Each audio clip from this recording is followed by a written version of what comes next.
Good evening, and welcome to the St. Petersburg By Night podcasting network. Tonight, we present to you our Vampire the Masquerade Chronicle, Don't Get Caught. Welcome to another St. Pete by Night revamped production. The following is rated for mature audiences and may contain graphic themes or be distressing to some viewers. As always, we recommend you ensure the safety and well-being of yourself and those around you at all times.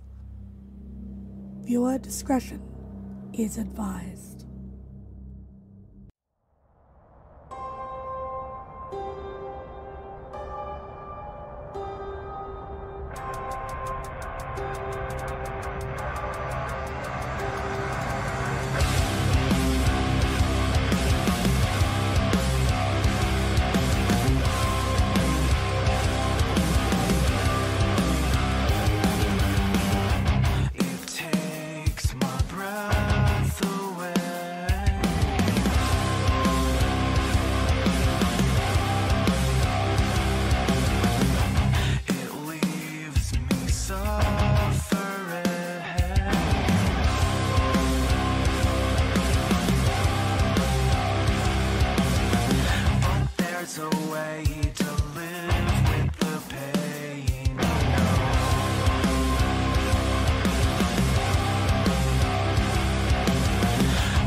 Hello everyone, and welcome to the St. Pete by Night Twitch channel where we play St. Petersburg by Night, a massive multiplayer tabletop role-playing game set in the world of darkness. We play Vampire the Masquerade, Hunter the Reckoning, and Werewolf the Apocalypse.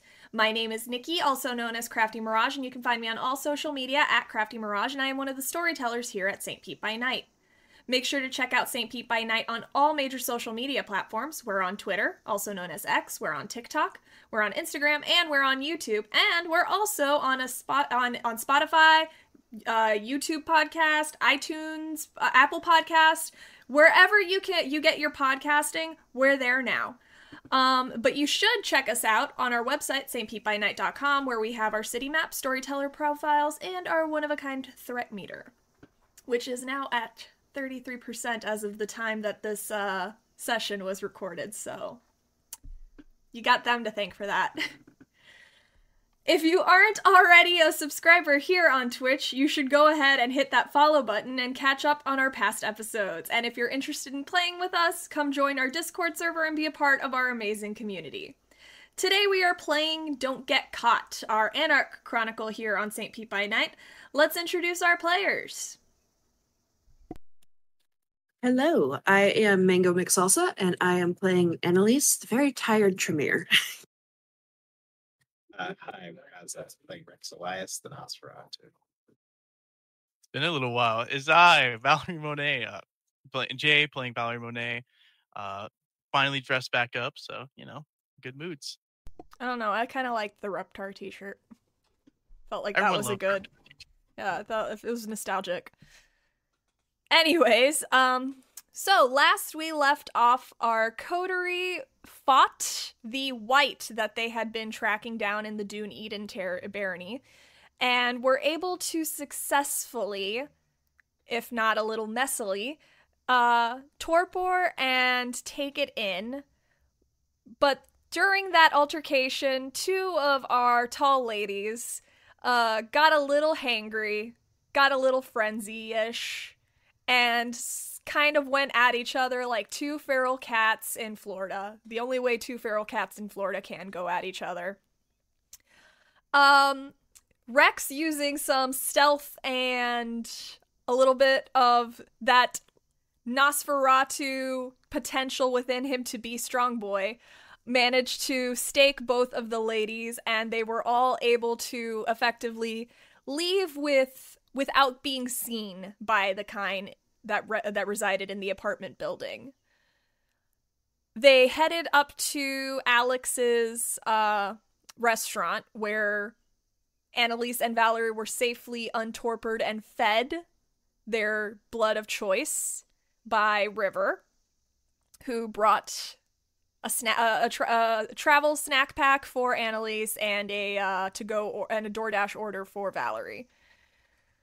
Alex went ahead and ghouled her maitre d' for the restaurant, and Rex barely held it together the entire time, chain smoking in a corner. The coterie then brought the ghoul and the dead body of the security guard that Rex ate to the coterie haven to learn from and dispose of. The body just chilling in the garage for the time being, and the white in the attic where it could be studied and potentially learned from. That was last week. This week, we'll start where we left off. Right as we ended last session, Valerie approached River and asked if he had time to speak. He looks at you and blinks. Did you need me to acquire some more food for you, Miss Monet? No, that won't be necessary. I just wanted to have a chat. Could we talk while you drive? I think it would be best not to talk here or too openly. Yeah, let me just grab my keys from the kitchen. I'll meet you by the car. So I'll step outside. You wait out there for a few moments. What's going through Valerie's mind in these few moments? There's a large amount of hesitation and kind of concern, just worried about how am I going to broach this subject and what am I going to say? Kind of like just a large amount of hesitation and anxiety as they just kind of wait. They're tapping their foot as she looks around, making sure no one's watching or,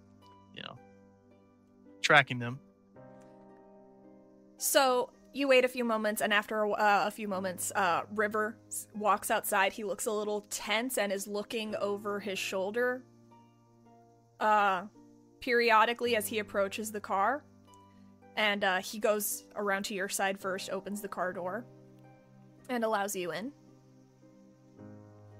And then he gets into, the driver's seat and pulls out from the parking space and starts driving. With no destination in mind right now, he's just going to circle the sponge docks until you give him a destination to start approaching. And he'll look at you in that moment. And, the Tremere just tried stealing my phone.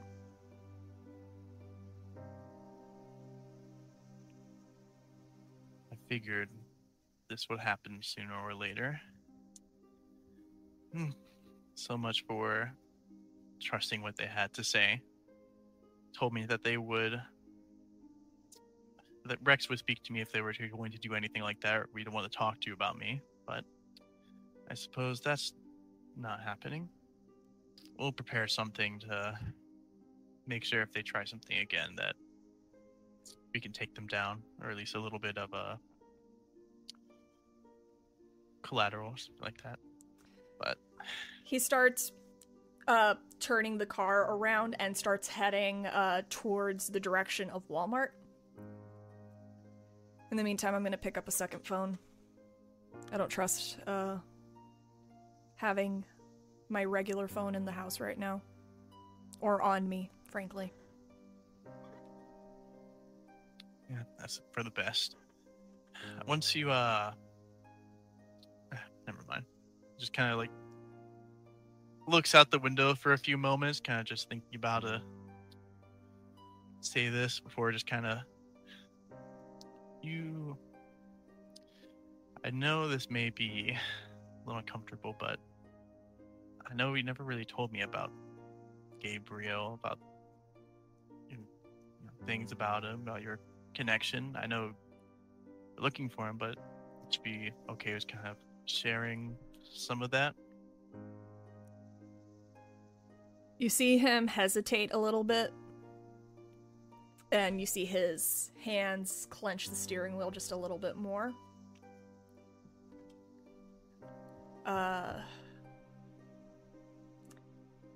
I met him at one of the nightclubs in Tampa.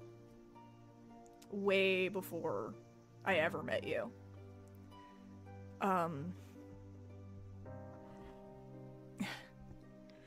It's closed now, but it was like this one place that they modeled after like a Russian Cold War nightclub.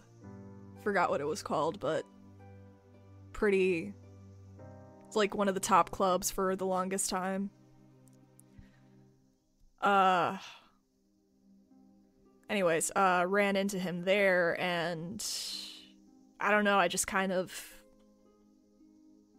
felt drawn to him, almost, but in hindsight, I probably figure that's because he was a Toreador, and he was doing that thing Toreadors do.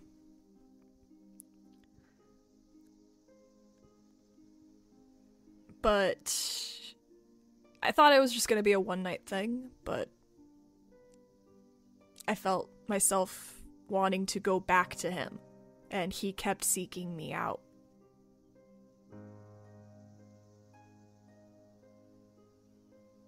Eventually, I became his ghoul. And I don't know. I might have just been the blood, but I haven't had his blood in years, and I still miss him. I wish he was still, he was right, he was honestly in the back seat right now. Not that I don't, enjoy being with you, Valerie, but it's not the same. I loved him, and he made me feel loved. I would do anything for him, and then one day he was just gone. And I had no idea what happened to him. Kind of nodding while looking at him, just... What would you do? What would you do if we found him? Would you go with him? Would you stick around? At least help out some more? I won't lie and say I wouldn't want to go back to him, because that would, again, be a lie. And I can't find it in myself to lie to you after everything we've been through. But I would at least stick it out until you were in a good spot and found someone who you feel could sufficiently replace me. To look after you and to do what I do for you.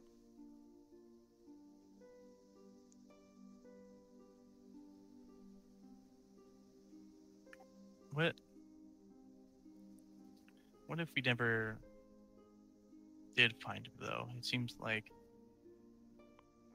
I'm worried that for you and what we have going on, that what if something happened to him, what your reaction would be, what you would do, you know?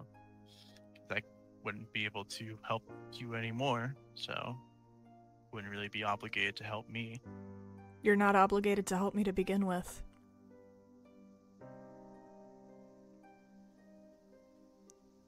You are, frankly, just indulging me. I'm nothing but a slave to the kindred right now. I'm a slave. I know that you don't refer to me as such, but that's what I am, Valerie. I'm nothing but a servant to you. And if you were to decide that this search was over, I would have no way of stopping that.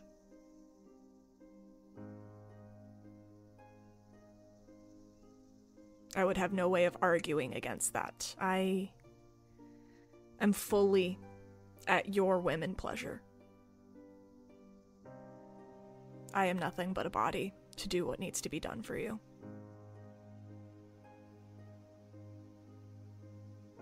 You can kind of see, like...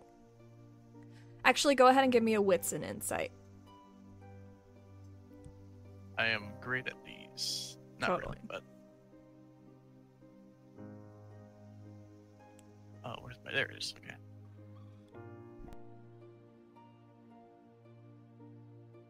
Well, not bad. 2 successes. With 2 successes, you can't really, like, pick up on the inner monologue, but you see little things. You see... When he's speaking right now, there's just, like, a deadpan tone to his voice. There's no light in his eyes. It's a very defeated but resigned posture. He's a man who understands his situation in life and understands that no matter what, it's this or death.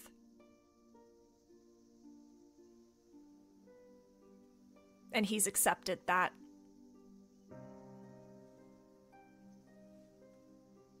Kind of moment of silence, just kind of formulating something to say, where Valerie just... Well, or at least to me, you aren't just a slave, a minion, someone to command around. You're someone I can genuinely trust, and that is worth more than anything in these nights, on having someone you can genuinely trust. The rest, they may be useful, but I can't trust any of them. I can't rely on them for anything that really matters like I can with you, River. And you mean a lot to me. And you've been there when I really needed you to be there. You show it too easily. He says that very suddenly. You show it too easily, and too many know. And as a result, you've made me a way to get back at you if needed. Agnes knows this. Your coterie knows this. Ian Farrow knows this. Sebastian de Leon knows this. I am another weakness of yours, unless you start treating me the way most ghouls need to be treated. At least in public.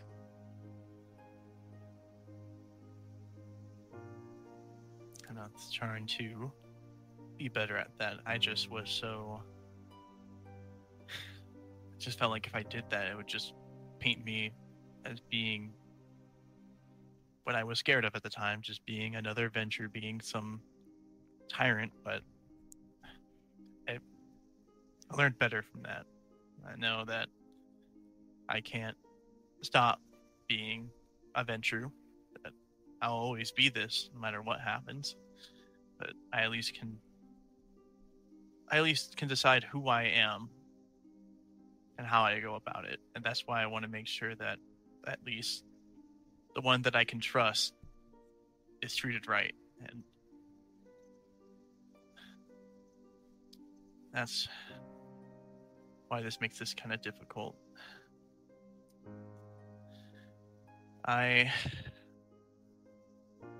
Let's talk in the back with Agnes, and a lot of stuff was shared. A lot of very alarming information, but I pushed and pushed to find out if she knew anything about Gabriel, and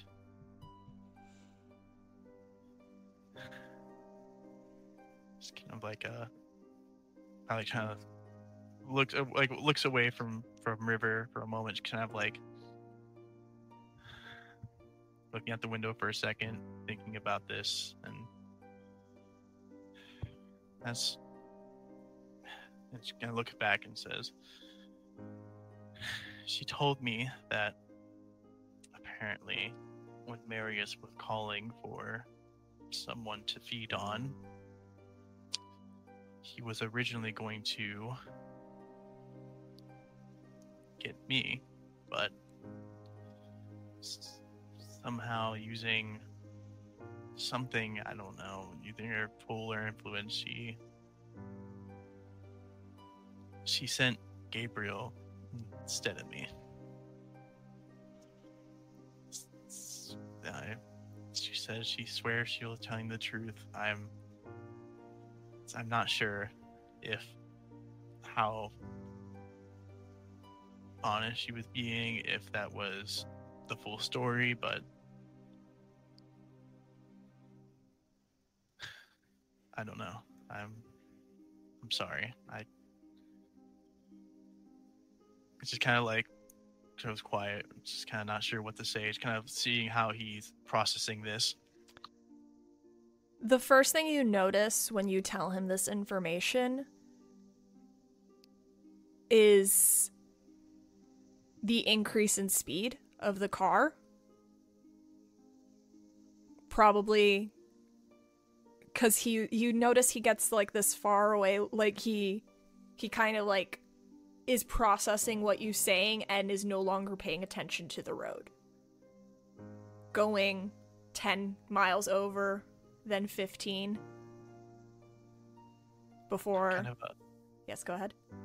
I was gonna like tap him on the arm and I'll just point, like if I see a parking lot like nearby, or like if they were like near like a park area, I'll kind of point over there just to park over, at least on the side of the street. He kind of shakes himself out of it when you tap him and but doesn't process you gesturing off to the side, so he continues driving towards Walmart as intended.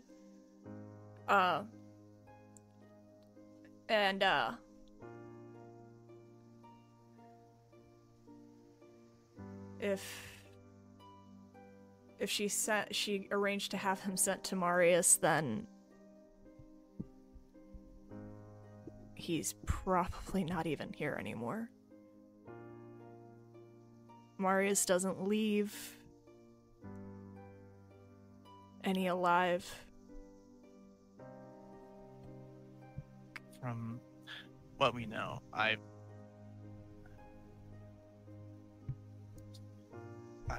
not going to lie. I don't think the chance of him being around are high, but we don't know the full story. What happened, where he's been sent, what's going on with him. This is kind of leading to what another part happened. That Agnes finally told me the full story behind what my purpose was, what this whole thing was about, her plan with me. That she wants me to replace Marius. She and others are cooking a coup to try and overthrow him and put me in his place.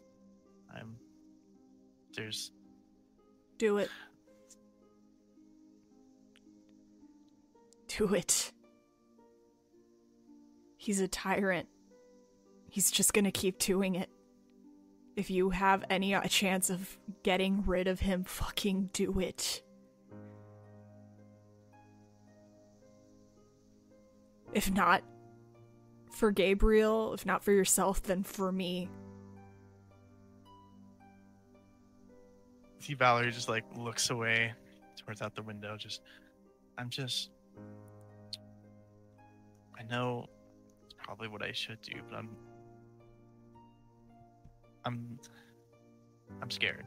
I don't know if I'm just going to become a puppet for Agnes and Bateman and all of them, or what if we fail and I am devoured, I'm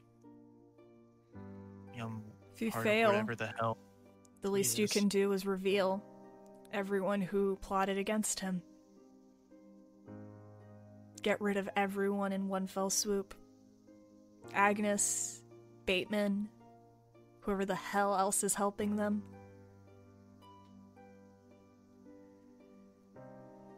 We do have some good things. Their situation in Tampa is pretty terrible, apparently. See, Bateman appeared on TV, which never happens, but that must mean that something pretty intense is going on in their area to really shake things up. Agnes hates Bateman, so she must be pretty desperate, or at least he has something over her. Or she has Or something he needs.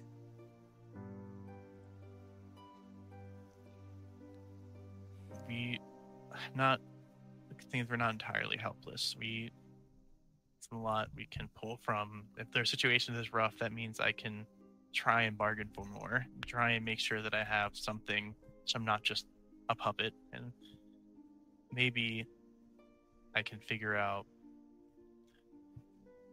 what happened to Gabriel, or if he's still around if I do go for this, if I will be in Tampa, and if we're especially going to be near Marius, maybe we'll have a chance. It's kind of... Valerie will awkwardly look over and put kind of tentatively puts a hand out and like kind of rest on his arm and just say, I'm sorry, River. It's not your fault.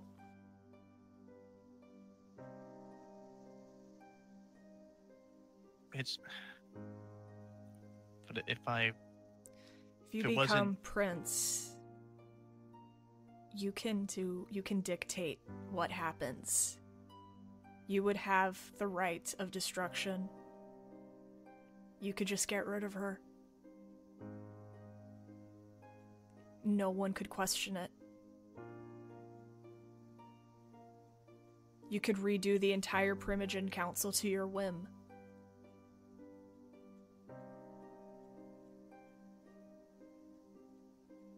No, I'm saying, the reason I'm saying sorry is that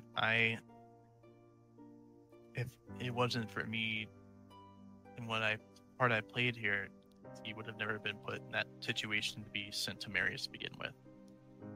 We're all just pawns on a bigger board, Valerie. We have no control over who's moving the pieces. I know that. You knew that. Gabriel knew that. We're just playing one big game, and we don't know the outcome. It's just a matter of if you want to continue being a pawn or being one of the people moving the pieces.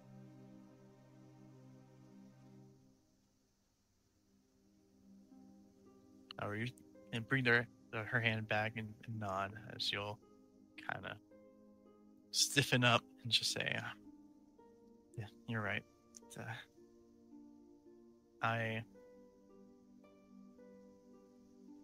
Hopefully next time we see Agnes, we can find out more about whatever she has planned. Did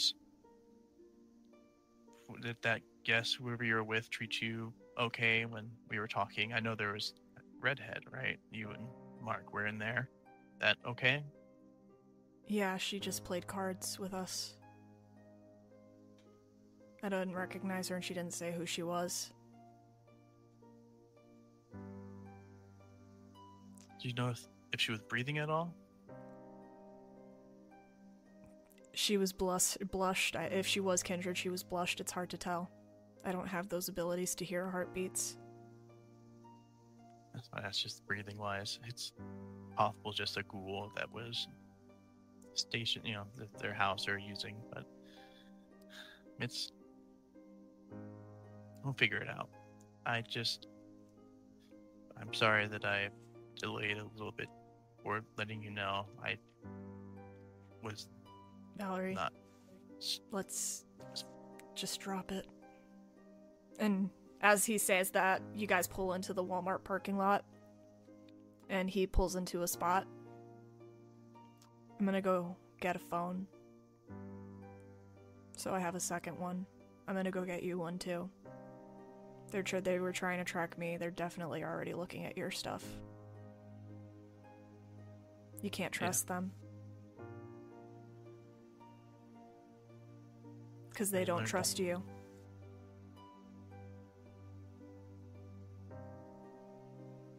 Just nodding and kind of just recomposing themselves or herself after this very intimate or emotionally vulnerable moment, something that Valerie's not very used to. I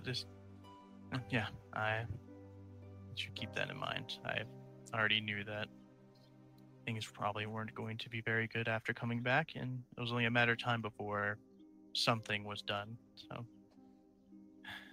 I mean, they're kindred. Can you expect? You can only work towards the short term and can't trust anyone.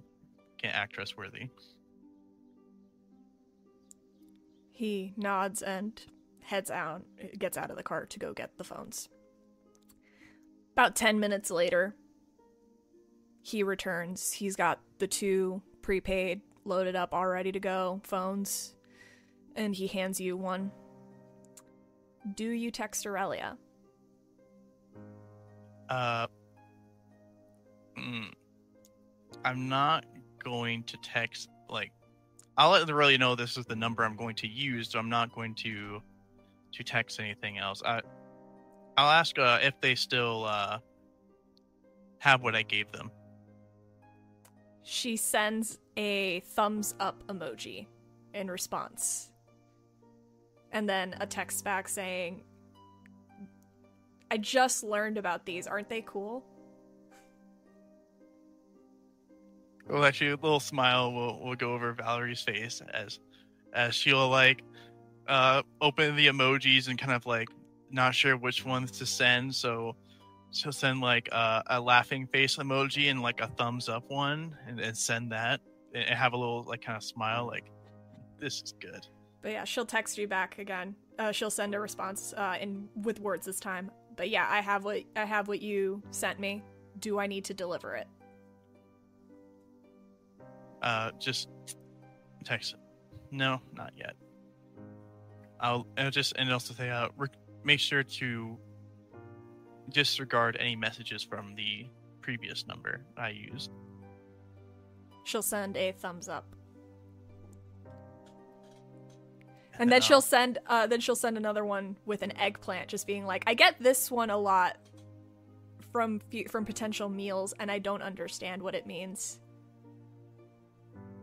Just Valerie looking pretty confused, very confused, just and then responds back I've seen this before in something called Twitch. Apparently, it is something funny. Why would it be wet though? They send this, and she sends the droplet emoji. So they send this with it too. What's funny about a wet eggplant? And Valerie's gonna finally use slang and put IDK and send. River sees you kind of coming back to a more jovial state and smiles slightly. I'll start heading back to the house, ma'am, if that's all right. Just kind of turned the phone away for a second, oh yeah, yes, you can have to start heading back now. It's just make sure to be very on guard for whatever they try and do. I have something prepared in case they do something again. We should continue using the previous phones as if nothing had happened, and keep these burners taped beneath the seat. Yeah, I'm making sure to use the burners for anything important, and I'll just use these for contacting the coterie and anything else. He nods, and he starts heading back to the coterie haven. Our next scene for the evening is Annalise. Annalise, you are calling your sire back in New York. Yeah. Are you going... Yes, go ahead. Before I call Emmanuel, I would have texted Rex, go talk to your girl. River just caught me with his phone.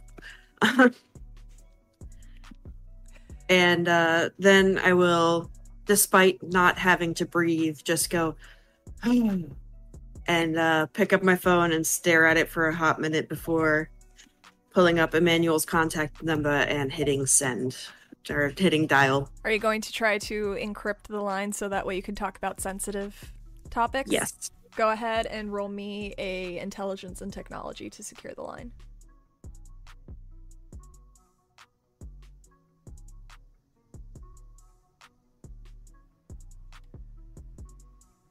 Would you like me to rouse? Yes, please. Okay, so much fun. Got distracted by, like, a car suddenly, like, screeching tires. Cool. Hunger unchanged, but I am still a little bit hangry. Cool. Intelligence and technology.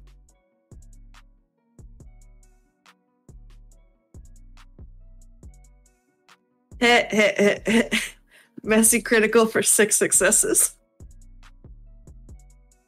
Messy crit for 6 successes. So you're just dialing a phone number. I'm just gonna say you're so focused that you just get a point hungrier.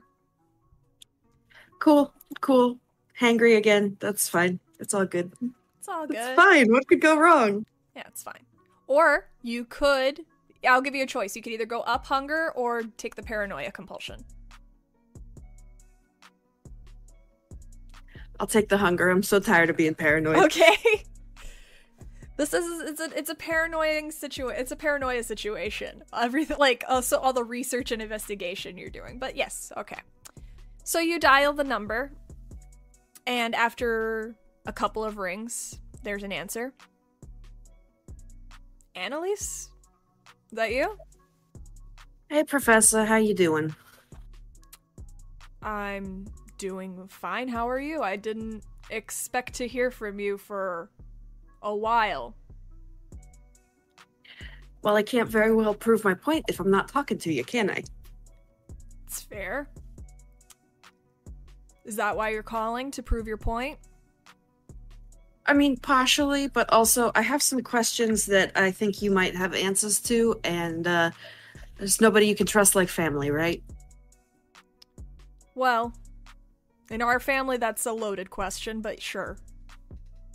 All right, there's nobody you can trust like our particular branch of our family as far as dealing with these other fuckers. Well, at the very least, in our particular branch of family, we know not to rat each other out. So, what can I help you with, Annalise? To start with, do you have any?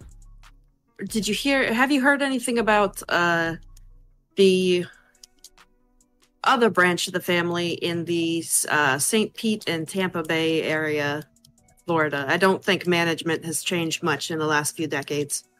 I know that there is a substantial Tremere presence in... Wait, you encrypted the line, right? Of course. I know. I know you generally do, but I should never assume.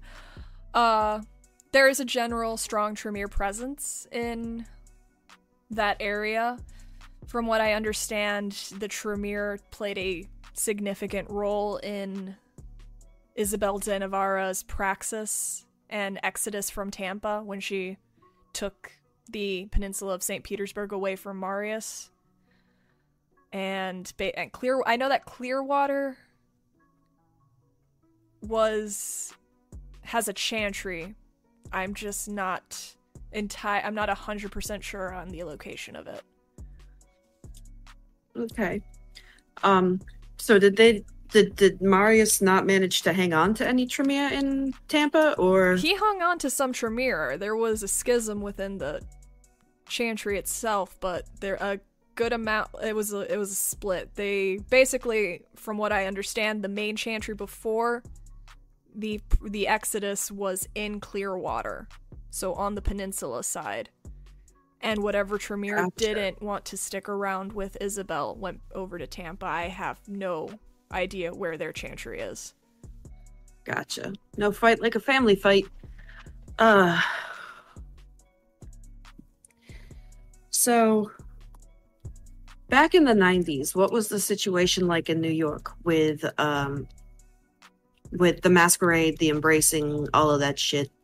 Was it still regulated like it is now, or was it a little more Wild West? New York in the 90s was being held by the Sabbat. Oh, fuck. Yeah. Okay. There was a full-on sect war here in the 90s. Okay. Everyone was at war. That's why the Tremere here have the Chantry of the Five Boroughs. They couldn't keep one chantry. They had to constantly be moving to protect all of our things from the Sabbat. Yeah. Fucking Sabbat. Did you ever encounter or hear the name of someone called Delilah Smith? No. Why do you ask? Because we have some bitch down here named Delilah Smith that went missing in New York in the 90s that's, shining out whites like she's a fucking Christmas elf at Santa's workshop. She flipped one out in a month. That's unheard of, even for shovelheads. Well, she fucking did it. The coterie I'm working with now took that one out, and we just captured a second one that she flipped out in a similar time frame. What coterie is she? What clan is she in? The one that we caught came back as Caitiff when I tested it.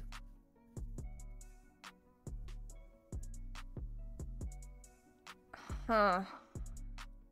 I don't know a Delilah Smith, but there was a rumor back in the 90s. Okay. There were some Sabbat who were using whites as foot soldiers during these territory battles. Easy way to do it. Huge masquerade breach too. If they were going to lose, they were going to fucking take down all kindred with them. But the rumor was that there was some panders. That's what the Caitiff were known as in the Sabbat. That had the ability to turn humans into whites just by killing them with their kiss. I don't have any evidence to suggest it, but that's just what we heard. I mean, I fucking do. We've got more than 20 dead bodies down here. And that's not including the 2 that we've caught so far that this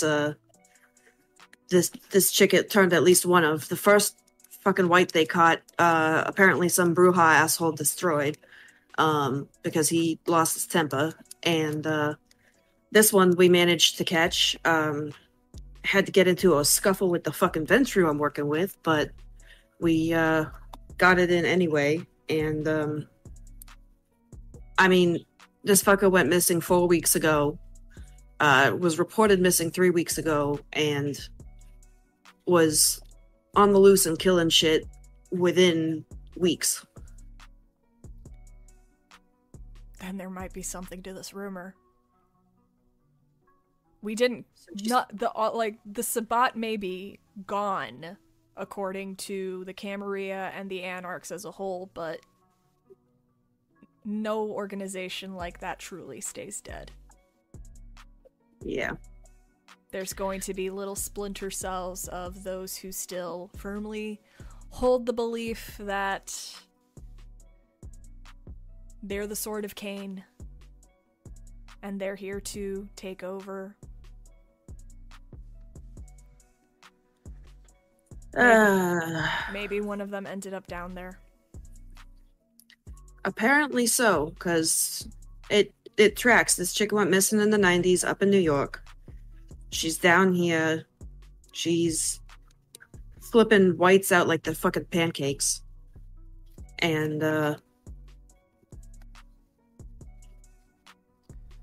starting to take this shit personal. I'm real irritated. It's been a fucking week. The 90s is also when the war was coming to a close. It was those were the final years of the war. She might have gotten embraced pretty... I'm not trying to defend her, but playing devil's advocate, she might not even know what she's doing. Well, and that's all well and good, but she's making a fucking problem for me, and you know I don't like messes. Then clean it up, Annalise. That's what I'm working on. Also, you should see the island of fucking misfit toys I'm running around with down here. This shit's wild. Well, what's the situation? All we hear from that area across the country is that it's a dumpster fire. Quite literally, they had one in the actual paper written at one point. An actual dumpster fire. It's Florida. Of course it's a dumpster fire. No, not just Florida. That specific area you're in, St. Petersburg and Pinellas County, are a dumpster fire. Yeah, but what better place to start knocking people on their asses than a place that they're already fucked over? So we got a Toreador that has no finesse. We have a Ventru with no self-confidence or fucking backbone. And we have a Nos that knows fucking nothing. A Nos that knows nothing? He's a year old, and his sire is a deadbeat dad at best. A Nos not knowing anything is as unfounded as an ugly Toreador. Yeah, well, the Toreador's personality is pretty ugly, so I'm not shocked. What Toreador doesn't have an ugly personality? I mean, you're not wrong, but... Yeah, and then they got me, the most straightforward Tremere they're ever gonna fucking meet, so I am queen of the island of misfit toys.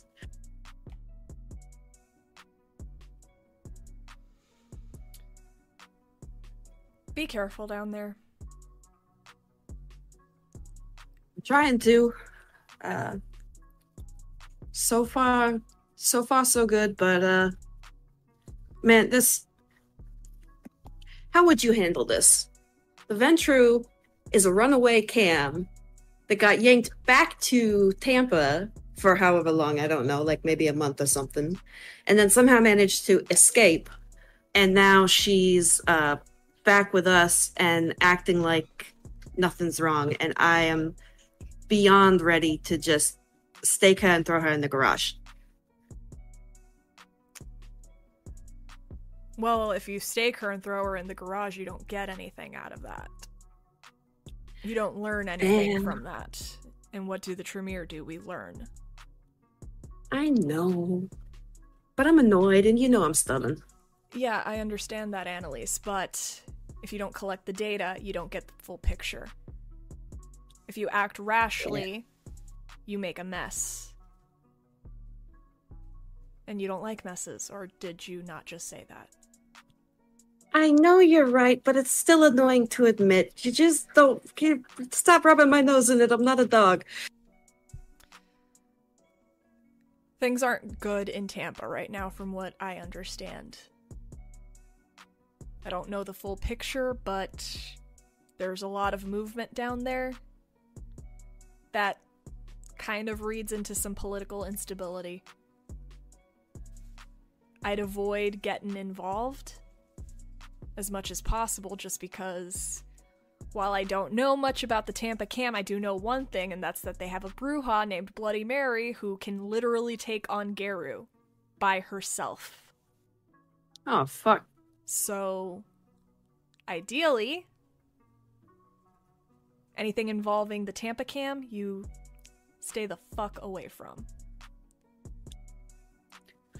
Noted.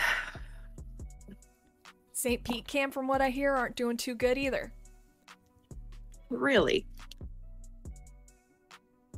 Rumor around the Chantries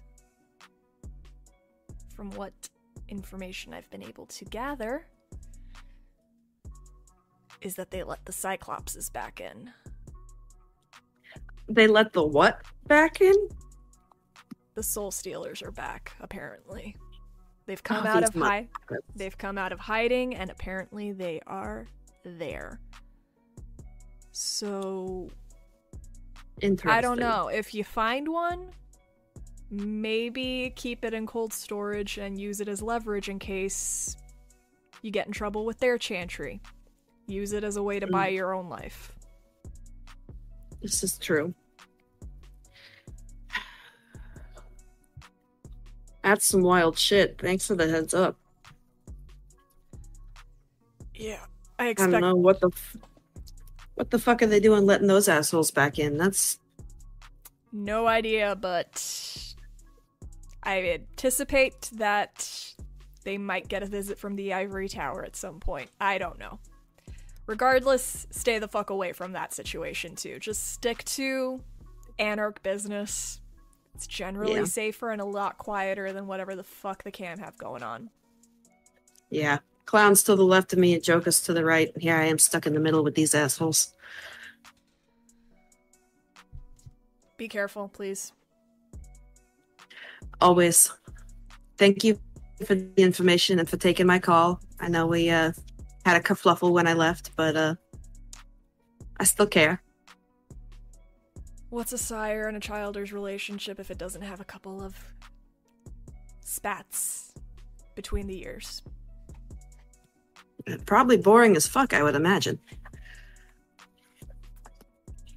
All right. Well, thank you. I'll see what more I can look up around this rumor from the 90s. If I turn up anything else, I'll let you know.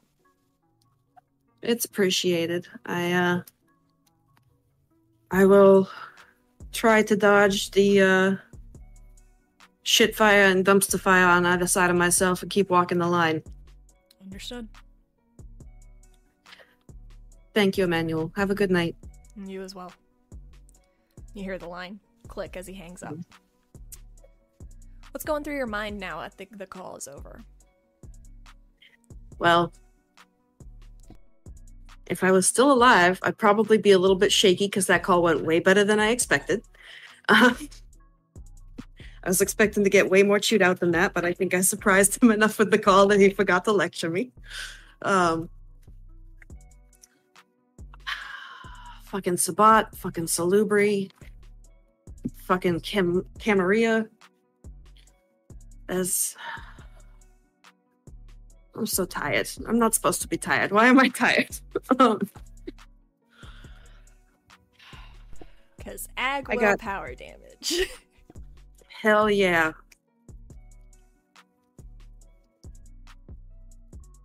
I don't like feeling like a fucking unguarded cupcake out here. This sucks. And not in a fun way.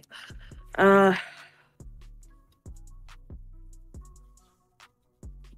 think she's just processing it. I think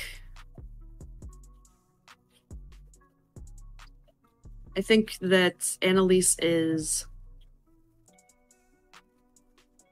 a little bit annoyed and a little bit like, of course it's fucking Sabat and caitiffs with evil superpowers, because what the fuck else would it be? And now there's Salubri in the mix, and those things are freaking monsters too, and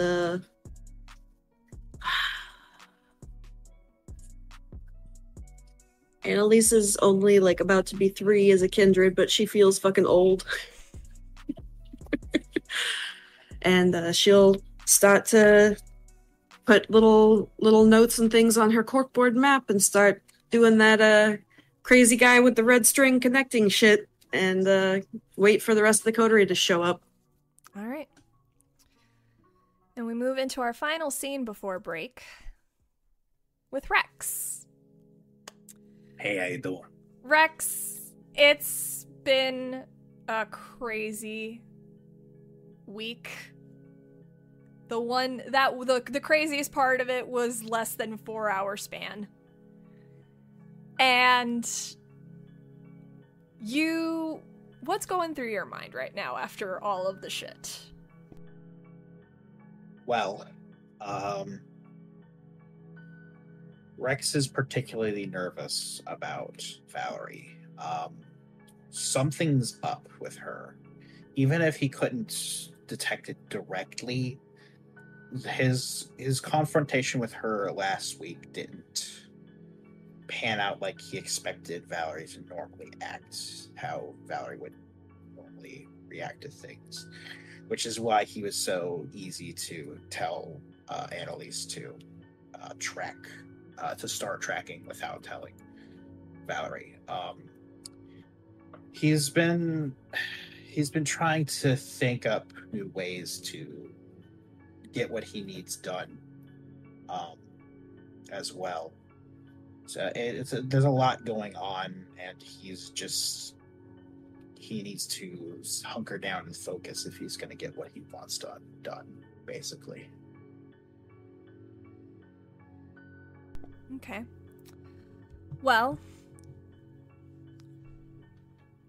there's always nothing like falling back into what you know and familiar habits to kind of calm your mind and figure out next steps. You've been very focused on acquiring acquiring resources and allies to help the forced transition of power in taking Dune Eden when the time comes. Part of maintaining and gaining those allies' influence and resources is checking up on them. And you have put a rather young but formidable individual in charge of the goings-on you have in Dune Eden. So, tonight you receive a text message from Sophia, your new face, as it were, for your gang. And she texts you and says, "Hey, we got a problem down south." I'll just throw a question mark. She sends you a call this time. Rex will pick up. What's going on? Well, it's been a pretty shitty night, Rex. I gotta tell you that. So, you know how you introduced me to fudge and cheese? Mm-hmm. I sent the guys out, like normal, to wheel them and deal them. As usual, put some pressure on the streets, kind of force others out. Tonight, someone decided to push back. Okay.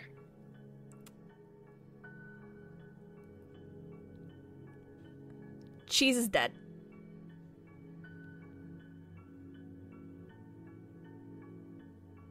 He got stabbed. We tried getting him somewhere, but he bled out before we could get him some help. Fuck. But now we don't know what to do with the body, man.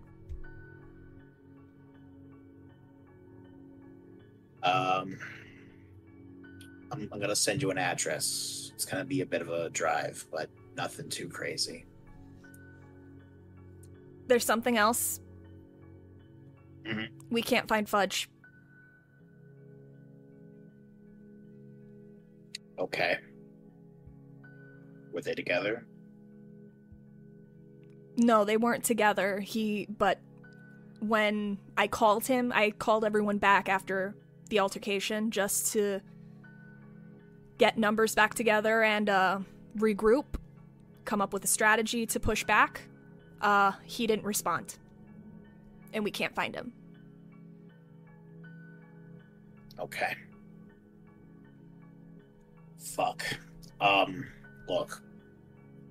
Just get Cheese's body to me. And I'll try to figure something out. Don't worry about it too much. If any of the guys ask about it, just tell that you'll handle it.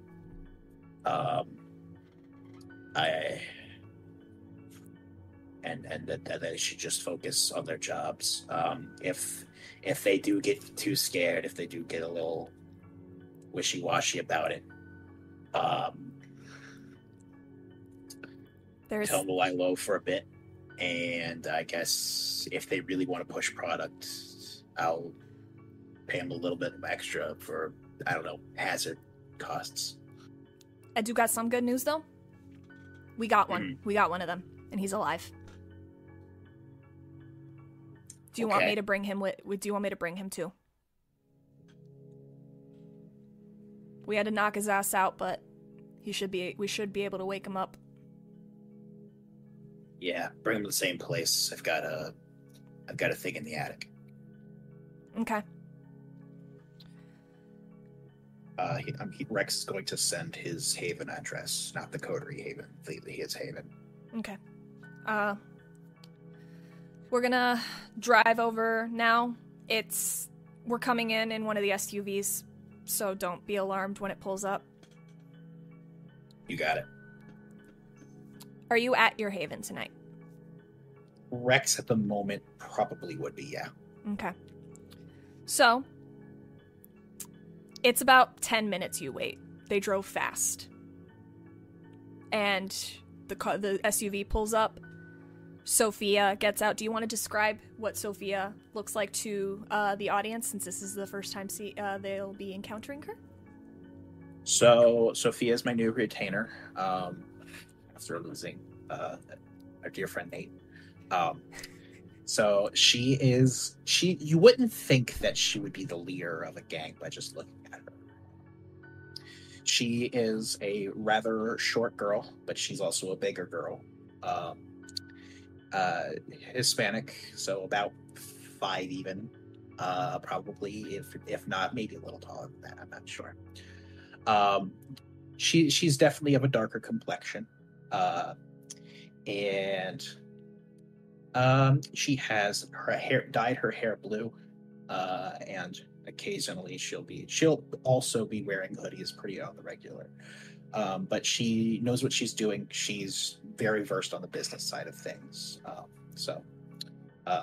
And she's scary enough when she gets mad that the other guys are willing to listen to her, even with her own not so intimidating demeanor otherwise. Yep. Yeah, so she gets out of the car. She's got 2 of the guys with her, and they've made sure to pull the car as close, reverse the car as close to the door as possible. And one of the guys she's brought with her is like this big, bulky dude. You can see that he's got a couple of contusions on his temple, indicating that he had been involved in this scrap. And he's got blood. He's got some dried blood on his hands, some on his shirt. He doesn't look like he's got a lot of injuries, other than like the contusion and then some busted, his bruising and cuts on his knuckles from where he was beating on people. But you see him open the car door and start pulling out the knocked out individual. That appears to be, it's just some generic Caucasian looking kid wearing a beanie and a band t-shirt that for the Grateful Dead on it, and just some overtly baggy jeans that are probably a few sizes too large on him, that he's got cinched up with a belt, and some very nice sneakers that are now spattered in blood. You can see that his nose is completely busted and broken. There's blood just covering the entire bottom half of his face. And And Sophia's guy is, like, bringing him in, like, pulling him out of the car. Where do you want me to put him? I've already put down the ladder for the attic. You're gonna drag his ass up there. You'll see a little, let's call it a dog kennel. Throw his ass in there. You want me to tie him up, too? Yeah. Alright. He's gonna start dragging him in. Sophia and her other associate, this guy appears to be a Latino man, late 20s. He wearing just regular clothing, regular shirt, regular jeans. He also looks like he was involved in the scrap. Has some injuries, but not severe enough to warrant medical attention. He's probably just gonna put some Bactine on it, call it a day. Is this the first time these people have seen me? This is the first time they've seen you. So they probably got a talk from Sophia that they're not questioning anything. They're just doing as she says. Okay. But you see him open the back of the SUV, and there's a body in the back that's covered with a tarp right now. Bring him inside. Lay him on the couch thing. Yeah, so you see him pull the sheet off. Cheese is... If it weren't for all the blood that's on his shirt right now, literally soaked through his entire shirt, you would think he was sleeping. It's the most peaceful you've ever seen him. He does have some bruising on his face from where he clearly took a couple of punches. But other than that, he's very pale. Honestly, he's as pale as a kindred would be. And as they move him out of the vehicle, Sophia helping, arm just falls limp as they carry him. And they bring him over to the couch and lay him on it, resting his arms across his chest. What's going through Rex's mind as he's seeing Cheese in this state? Rex is mostly, like, trying not to, like, acknowledge the very scene in front of him. He's more remembering, like, everything about Cheese. So he's trying to, like, think more about who Cheese was than seeing the corpse in front of him. He's thinking about, like, him helping infiltrate that party, the robbery that they did that night, just all the times that they've hung out, done some lines, drank some booze, smoked some weed, all the times that they just convened and did talked drug dealer shit. And even remembering that dumb party where Cheese got his name, where he snorted that line of Parmesan. That was funny as shit. But then he opens his eyes once more, seeing the cold, dead corpse of his friend long from this world. Can't help him now. Probably can't even embrace him if he wanted to. Doesn't even know how to do that if he could. But Rex figures that what's probably best is to get disposed of by Annalise, which hurts him to think about, but that's probably the best course of action. Sophia looks down at you as you're I imagine you're kind of like just sitting on the coffee table, just looking at Cheese right now. Mm-hmm, definitely. Sophia kind of stands over your shoulder, looks at you. Does he got any family that you want us to send something to? I think he had some family in, I think he had some family in Miami. I forget. I don't know where they are. I'll check his phone. I'm sure he's got it on him. Rex will get up and approach the body and just rifle through his jacket, maybe his pockets, hopefully get whatever he can out of there. But yeah, you find his phone easily enough. There is some blood smear on the screen as you pull it out. It's got one of those biometric fingerprint locks, but you're easily able to just use his own finger to get access into it. Shit. Rex will flip through it. Sure, hopefully he can find some like family information. Even if it's just phone numbers, that's enough to help. I'll send you the details later. It's not super important. As for asshole up there, I'll deal with him. In fact, as you mention asshole up there, the guy that took him upstairs, he comes down the attic ladder. He's tied up and in the cage. He's starting to wake up. And I also found all of this shit in his pockets, and he pulls out a couple of he pulls out several baggies and tosses them on the table. Go ahead and give me an intelligence, and streetwise you can use your drug specialty.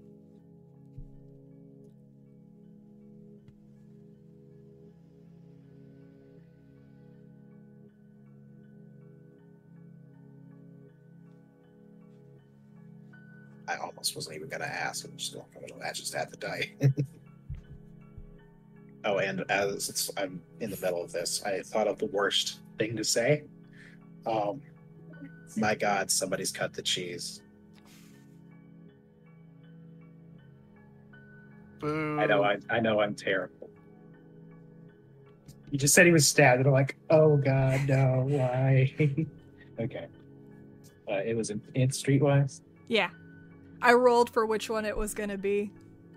I'm just like, it's either gonna be cheese or fudge. I rolled, and it was gonna be a high or a low roll. I rolled low, so it was cheese. It's 4 successes. 4 successes. You look over all of the baggies, and you realize that these are pharmaceutical drugs. These are not, this isn't cocaine, this isn't marijuana, this isn't like ecstasy or anything like that. These are straight up pharmaceuticals from a hospital. Are they in? These are prescription medication bottles or just bags? No, they're loose pills they're just loose pills, but they are hospital grade prescription drugs. The only place you can get them is from pharmacies or from the hospitals themselves. I'm gonna go ahead.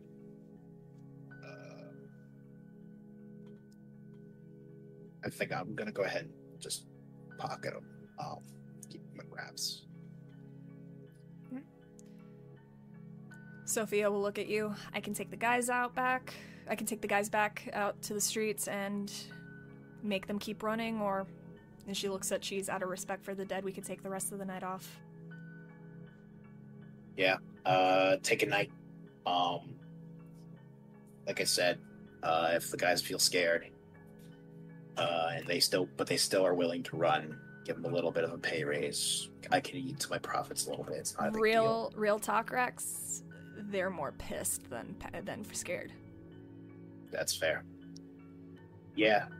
They cut down one of ours, and well, we got one of them upstairs, but yeah, I'll take care of it. We kind of want the guys kind of want maybe 2 for a BOGO deal. Yeah. I'll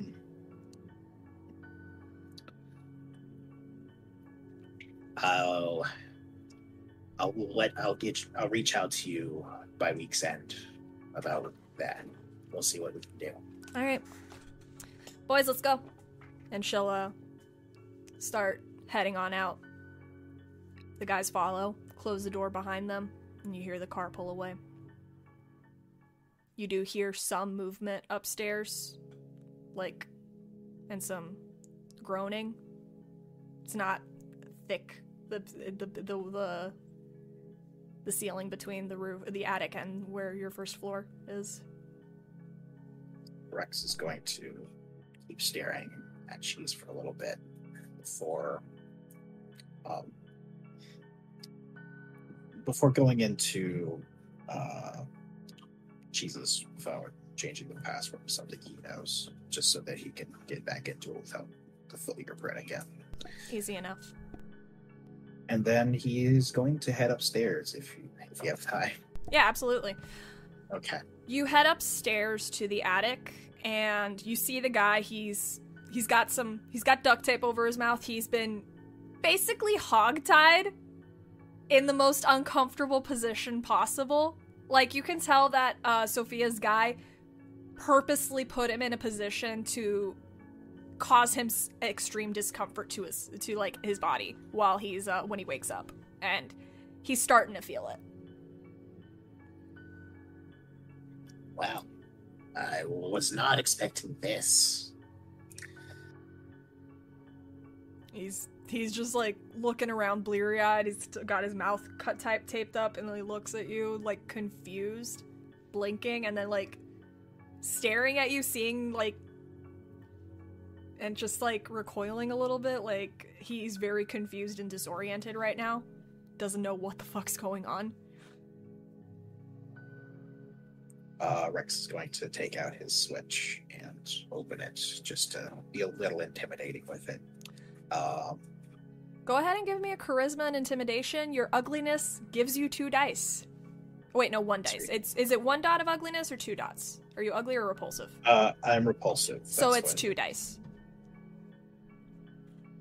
You said charisma and it's charisma and intimidation plus 2 for your repulsiveness.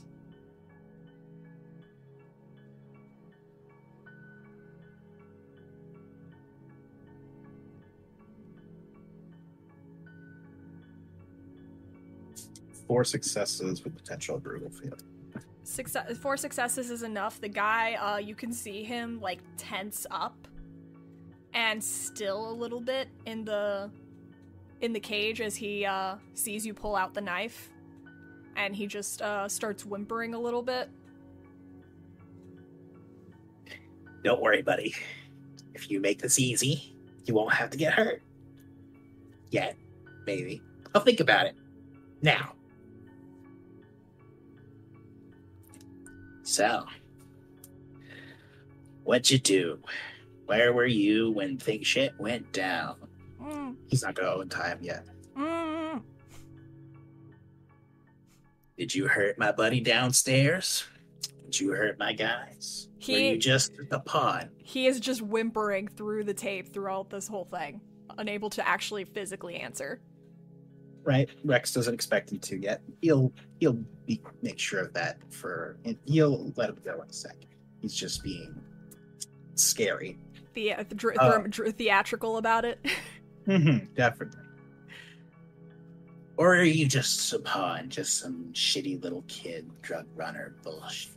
I know, I've been in your position before. But I'm king around here, and I'm looking at your king, and we're gonna play a nice little game of chess. He's sweating now. And like is now starting to struggle some more against the duct tape. And like shifting to the back of the cage as much as possible. Even though there's not really much room. Rex is gonna come back around, and he is going to lean up to the cage. Now, let's get you talking. He's gonna slither his knife, and he's going to slightly cut a little bit of the duct tape. Give me a dexterity and melee just to see if you are able to cleanly do it without cutting him. You got it.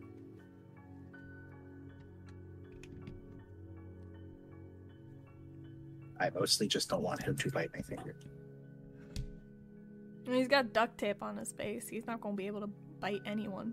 He's scared of you, too. I'll take the 2 successes. 2 successes. With 2 successes, you slice into it, but you kind of nick his lip a little bit, like right here, like in the part that's gonna be like the most uncomfortable. And but like you do it enough that like it's still kind of taped together, but he's able to like get sound out now. He's somewhat audible.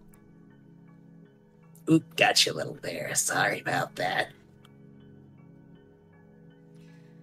He's just like starts pleading like, man, look, I don't know what the fuck's going on, man. I didn't do shit. It's all, I want a lawyer. I don't fucking know, man. Something. Please just don't fucking hurt me. Unfortunately, you don't have rights in this establishment. Yeah, look, Again, I won't have to hurt you any more than I've already did. That was an accident. Again, sorry about that. I won't have to hurt you anymore if you just talk to me. I'm just your good pal, Mr. Elias. I don't know what, I don't even know where the fuck I am. I don't know who you are. I don't know what the fuck's going on. All I know is I got some guy, like, we got, like, my buddy just jumped some guy, and then, like, I ended up in a fucking brawl, and next thing I know, I'm in a fucking cage with, like, tied up like a fucking BDSM flick. Yeah, well, guess who you jumped? The wrong fucking person. I don't know. I'm sorry, man. I just fucking deal drugs for my guy. Alright. Who's your guy? His name's Antonio. He works for some bitch that sells him pharmaceuticals. Okay, well, you know a last name, street name, anything? For Antonio? I don't know, they call him Tony. Yeah, no, I don't know your fucking Tony.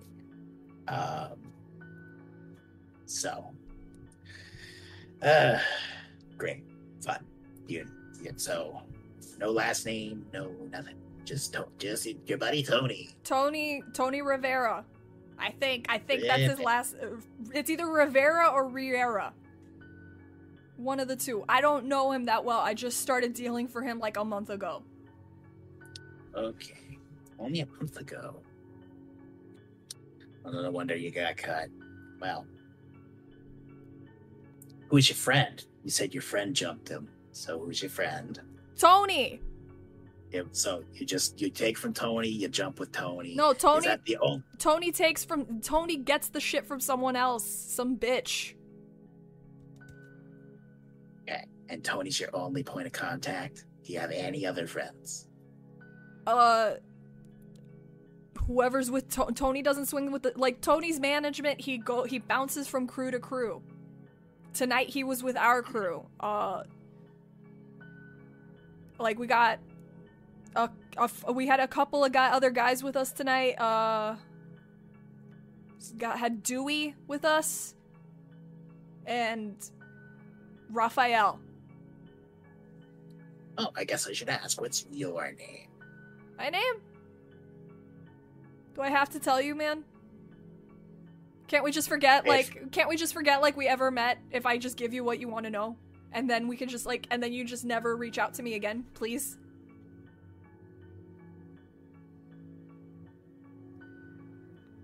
Listen, I'm not attached to these people. I've known them a fucking month. They were just paying me better than Walmart did. Straight from Walmart. Yeah, they pay shit. Yeah, it's fucking Walmart, I would imagine. I got fucking I got fucking alimony to pay. Child support.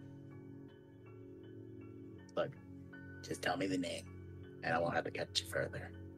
You can go ahead and live your life. I won't track you down if I have no reason to. Okay, Antonio Rivera or Riera, he's management, works for some bitch. I don't know her name. She's just this tiny looking woman with black hair, and she was like dressed in 50s gear. I know her. Don't worry about it. Keep going. And then there was Dewey and what's his face? What did I just Raphael, thank you. That's it. I don't know their last names. Okay. They deal crew to crew. They deal pharma down in Dunedin. They mostly deal to college students. Okay. Where do you all meet to get these drugs? One of the nightclubs. Sometimes we go to. Generally, we meet up in the asylum parking lot. Sometimes we go to that De Noche place. We just generally meet up in one of those nightclub areas where, like, it's not going to raise too many eyebrows if people are congregating in the parking lot at night. well, now I know who to call. Hopefully she'll be amicable.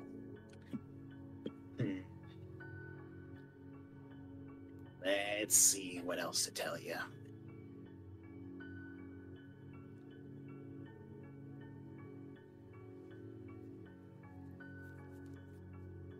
So, what kind of stuff you deal? Just pharmaceuticals? You don't even know. What's your pitch? Come on, man. It can't just be anything. I mean, I go into the nightclubs that like college students generally like to go to, those hipster joints, and I just like, sometimes they want something that'll help them get through finals week. Right now, that's a huge seller right now, the pills that'll get them through finals.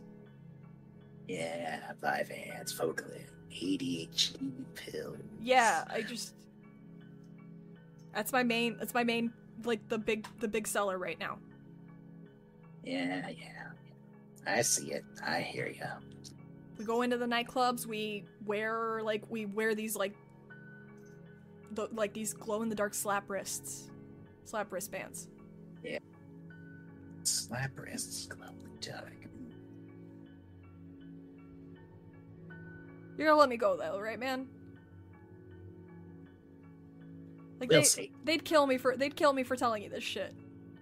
Yeah, they probably would. Look.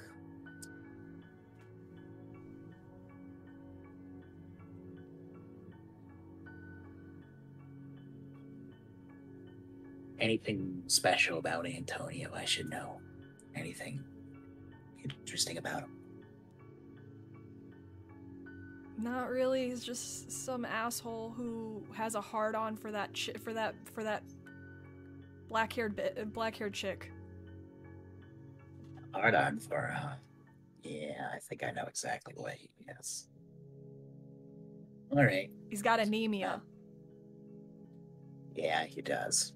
I can tell you that much. Are you talking about some weird kink thing, Matt? Like, I don't like that I'm already in some BDSM tie-up pose right now. Are you guys, like, do street gigs, like, do kinky shit? Because I didn't sign up for that. Well, I don't even know who that guy was that tied you up. So if he is, that's on him. He did a damn good job, though. I'm extremely uncomfortable. Well, you're gonna stay that way for a little bit. God damn it. And do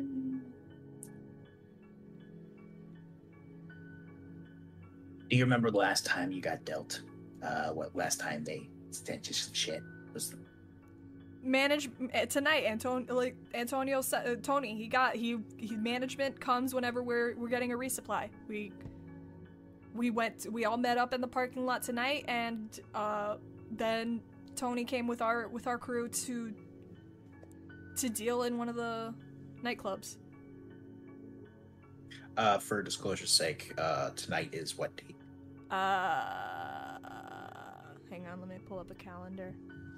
It's a couple of days after, a few days after the last session, so let's say it's the 17th, Friday night.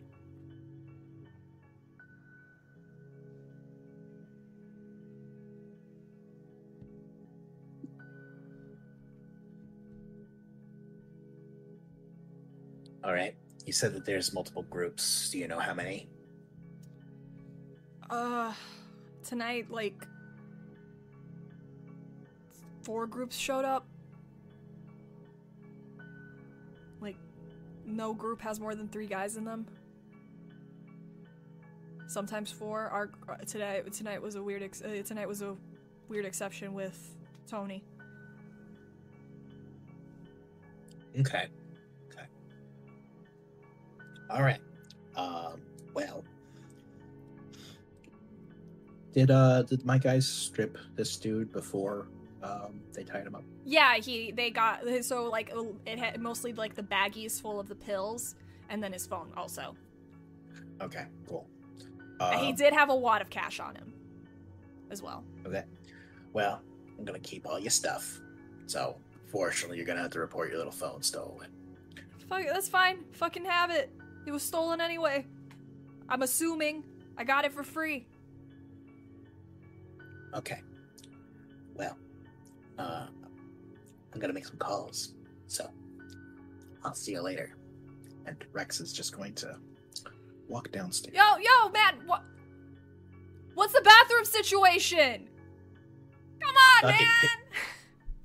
Fucking piss yourself. You just start hearing the cage rattling as this guy just struggling more and more desperately. Rex is going to go downstairs, and he is going to call Annalise. Well, not call. We'll go ahead and say text.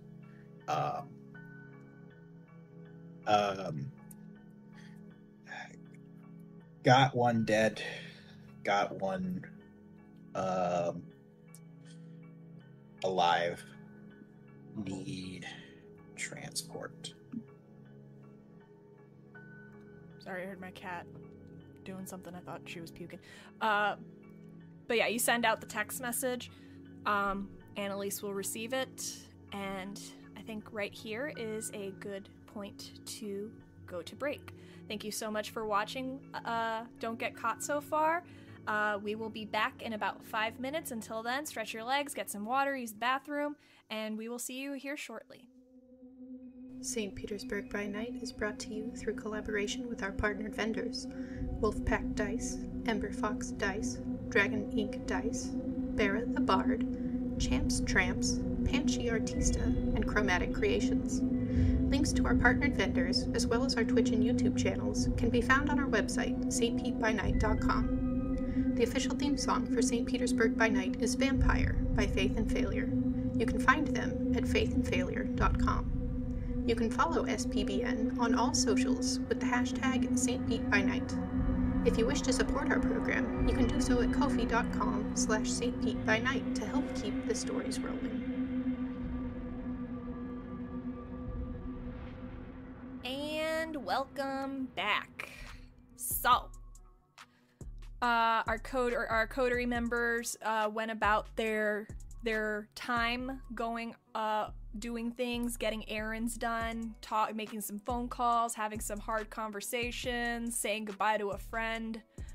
And now we reconvene. So Rex, you and Annalise would have probably moved Cheese's body, I'm assuming, or how would you guys go about doing that? Annalise, how much space would you say that the trunk has? Well, it's a station wagon, so if I fold down the back seat, you could probably put, like, quite a bit of shit back there. And it's got the little, like, rolly top thing that covers what's in the back seat from people walking by. So we could fit a body and a dog kennel back there, probably, I would say. Well, we're going to fit the dog kennel back there, and we're going to have the body sit up front. Or not front, but into an actual chair. That's fucking creepy, but okay. I don't think I ever met Cheese. I think you did. Annalise I never met any of your... or Fudge. Shame. She's met them, just post-mortem. Well, I guess she won't be Fudge. I imagine I walk up and Rex goes, "This is Cheese," and I go, "That is a body." What kind? Let's bring up the recording. Yeah, so we guess we just load it up and start heading over. Okay. The guy fully conscious still back. I mean, I guess I'd ask Annalise if she could bring in like a bag or something to throw over this dude's head just before we head in there, so that he doesn't know where I am at or what my house looks like. I'm gonna ask what kind of bag. I don't know, like, hell, I could just throw a book bag over it if I have to. Okay, so you're gonna just put a book bag over his head? Yeah. Okay. Something easy. You can't really. Is it an empty book bag? I have several. It's fine. I've heard people say I'm just gonna throw a grocery store bag over his head. I'm like, all right, so he's suffocated on the way there. No, I'm not that. I would have thought like pillowcase or something, but There you go. book Yeah, bag works. something like that too. Okay. Whichever works. Yeah, you throw a pill. Do you retape his mouth so he doesn't say shit? Yeah. All right. Yeah. Why not? I'll slap a new. I'll slap a camera. A smiley face. One of those graphic. Graphic duct tapes. tapes. Okay, you put a graphic duct tape over his mouth. It's got just like a bunch of yellow smiley emojis on it. You throw the pillowcase over his head. You load the kennel up in the back seat, and you situate Cheese across the back seat and start driving towards the Haven. Any conversation between the two of you on your way there? I would just like to note that I would have put one of the seatbelts across where Cheese is, so if I have to hit the brakes hard, he's not gonna boom under the floor. Rex is gonna stay mostly quiet, trying not to think about Cheese being in the back seat. So, that's an interesting predilection you got in the trunk. Is that a new hobby, or is that something work related? Well, it's relevant to both of us.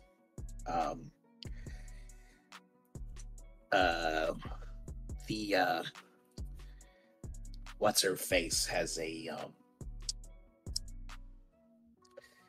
bunch of gangs selling her crap from the hospital. And this is one of their little goons. Try not to talk too freely. Got it. He is just whimpering in the back seat. So, this isn't uncommon for me, but it hasn't happened in a while, I guess. You done fucked up, kid. He's just you can tell he is crying now. This guy is afraid for his life, and he is just like the fight or flight. There is it's now no fight, it's not flight, it's sob. Yeah. Annalise will just kind of wink at Rex and be like, whole attitudes be changing when people hit the trunk, I swear. Yeah, definitely. Well, I mean, he would bring like a bitch earlier too, so it's... That explains the dog right. cage. Well, it explains a lot of things, but yeah. I don't know why he's tied like that. When it's people I know. No shit, give me their number. Once I get that, I'll see about that. I like learning how to tie knots, okay? Hey, you don't hear me judging. There was an interesting face in a power from on high. Let's see, does Rex want to call the DEA agent now, or does he wait until we're in the Haven? Up to you. I mean, you know what, you have the guy in the back seat, so he'll be able to hear everything you're saying. True. You could text the DEA agent. Yeah, you know what? I'll do that. I'll grab one of my phones. I forget which one at this point, and I will text the DEA agent. I'm just gonna send him like a little devil emoji. Mm-hmm. I'd be like, "I've got a friend for you," and that's end text. You get a response after about like another 3 minutes of driving. That's ominous and unsettling. What the fuck WTF do you mean by that? I'm going to give him a time and a location. I think a cemetery will do. Somewhere that I think he could reach me within. I don't know if it would want to be instant. I guess I'll give him something later tonight. Maybe like 2 or 3 a.m. or something. And I'll put down, I got witness for your warrant. He'll respond, would the witness be willing to testify in court or in front of a judge? Hey, Boogerface. You want to fucking... Would you be willing to testify against your bosses in front of a judge? You'll get witness protection. Just go. That's a yes or a no. Go, if you want, yes. Give me a manipulation and persuasion roll. You can take an assistant dice from Annalise, and your ugliness won't factor into it because he can't see you right now. Manipulation and persuasion? Yes. Okay.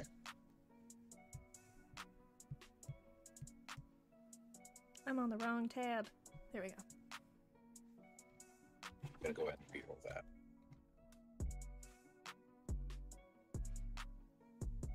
Still one success. Great.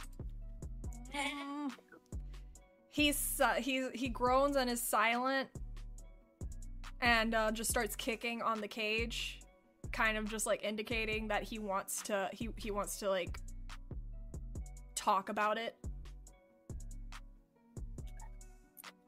You damage anything in the back of my car, I'm gonna damage your ass. Yeah, well. I'm gonna go back to my cell phone, and I'm going to text it. Probably. Get me a yes, and then we can talk. Will do. And I'll, Well, no, it's not then we'll talk. Get me a yes, and then we're in business. Yeah. Yeah, still, will do. Okay. Do you have Annalise is playing the soundtrack of the Muppets, by the way, in the car as we're driving. I just watched that. Phenomena, do do do do. So, do you guys talk anymore before getting to the Haven?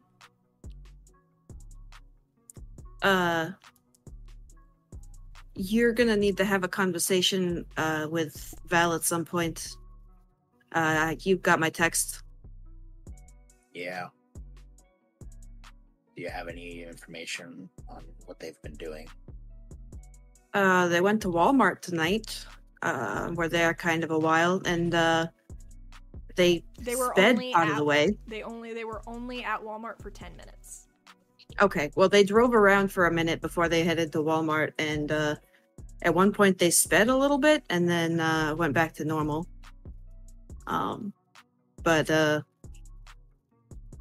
Yeah. I mean, for all the shit I give him for being secondary, he's sharper than she is, so you're gonna want to have that conversation sooner rather than later. Yep. I figured. I was hoping to have something more egregious to go off of, but you know what? Fine. I don't know what Alex is doing, but it would have been nice to have her here too. Oh well. It's fine. I guess let's... Okay. Zoom, zoom. You guys drive the rest of the way to your haven in the Sponge Docks. And when you arrive there, Valerie is just chilling, crocheting, I would assume. Yep. Watching a tutorial on Twitch because she hasn't realized that there's tutorials on YouTube. You keep telling me to go to these YouTube pages, but I can't get the URLs to work. I don't know how to do it right. And just click on the link. But yeah, River and Mark are also present. Mark is just quietly sitting on next to the at the kitchen island, and River is cooking some food for the both of them. And the scene is yours. I see them both walk in and say, huh, good timing. I actually wanted to have a discussion with both of you, so it would have been nicer if Alex was here too. I found some good information out on that fight upstairs. Yeah, I cut off its fucking legs earlier. So are we bringing in the body and the thing? I don't think we'll bring in the body. We'll bring in the cage guy. Yeah. Okay. Where are you putting him? Middle of the living room. Oh, okay. So Valerie, they carry in a rather large dog crate with a very with a guy hogtied in duct tape with and his mouth is taped with well, no, he's got a pillowcase over his head so you don't even see his face. Just staring at I assume there's some sort of explanation here besides just bringing whoever the hell this is here. I mean, for me, it's shits and giggles, but Oh, come on, Valerie. I brought you a filet mignon. Isn't this the kind of shit you like? Just looks confused, looking down at them, looking back. Actually, Valerie, make me a resolve and awareness test. Oh boy, I can smell it. Let's see, awareness and resolve, you say? Mm-hmm. That's the test for picking up your resonance. 2 successes. Even with 2 successes, based on the whimpering that you hear coming from the cage, he definitely, you can figure that he probably is right up in your preference of a fearful prey. I'll still play it cool. I can't let it be too obvious. I'm just looking confused. It's just like,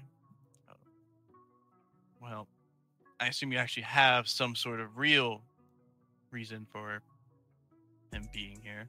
Assume that him sounds vaguely like one.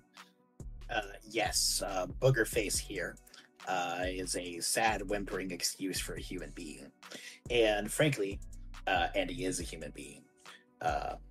But frankly, he is one of our targets, little goons. Twice removed, I think. Oh, that's also funny you mentioned that, because I've done some research in there too. I actually found out the name she uses to cover herself in the hospital. So if we need, we can specifically target her and sever her connection there. She goes by Dr. Eileen Hughes. Okay, that sounds good. how freely are we going to talk in front of the witness? I don't want anybody to have any grounds for saying we're leading anything. You didn't cover his ears at all, or? No. Well, a little heads up would have been nice. Look, nothing you can't do. It's I fine. know. There's a man tied up like a Christmas present in a dog cage in the living room. You don't think... Okay. There'd be, considering that you just brought in a person tied up in a dog cage, that I think would be a bit more liberal here, not have to worry about the intricacies of everything. But ma'am, sure, I could do that. I could move him into the garage and make him forget the last 10 minutes if you'd like, ma'am. No, it's comments. Well, let's wait on this first. See what's going on here. So, target twice removed from our target. What's your intention? The like, have anything we could use? Any useful information? Anything we need to get out of him? Well, Mr. DEA Glassman in my pocket says that if we can get him to be willing to testify, we can use him as a witness to further launch an investigation on the hospital. And I also figure that I'm a bit, tore up at the moment. If you guys would like to ask yourself some questions that I might not have covered. But I mostly went with who do you work for, where'd you deal from, who's with who, how many groups of you are there, all kinds of shit like that. And I've got the basic premise down. If you're, I don't know how freely we can talk here, but let's just say that his boss is anemic, was the word that he used. I think you can get the connection from there.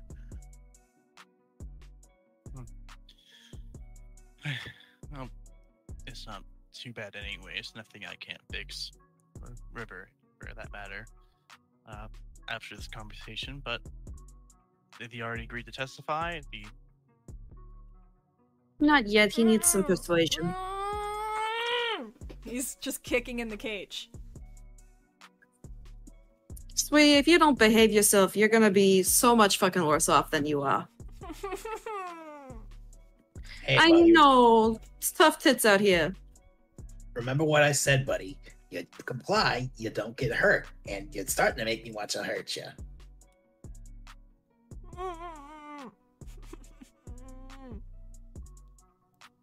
I gotta make a roll for him real quick. So, are you going to go about this? You want me to help you to do this? What's your bringing them here for? Well, have at them with any questions you guys might have. Keep them alive, please. Can everyone give me a wits and awareness? Did this man pee himself? Should we rouse, by the way? Yes. If you haven't roused yet, go ahead and rouse. Oh no, I'm feeling a little hungry. Dang. Me too. I've been hungry. But yeah, go ahead and give me a wits and awareness. You also can take half if you want. Just let me know what the results would be. 1 success, potential bestial failure. Okay.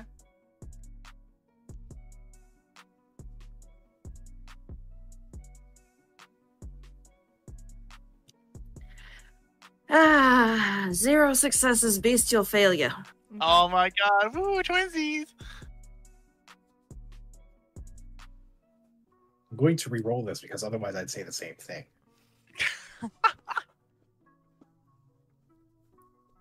It's just really It's a 2 potential bestial Alright. failure. So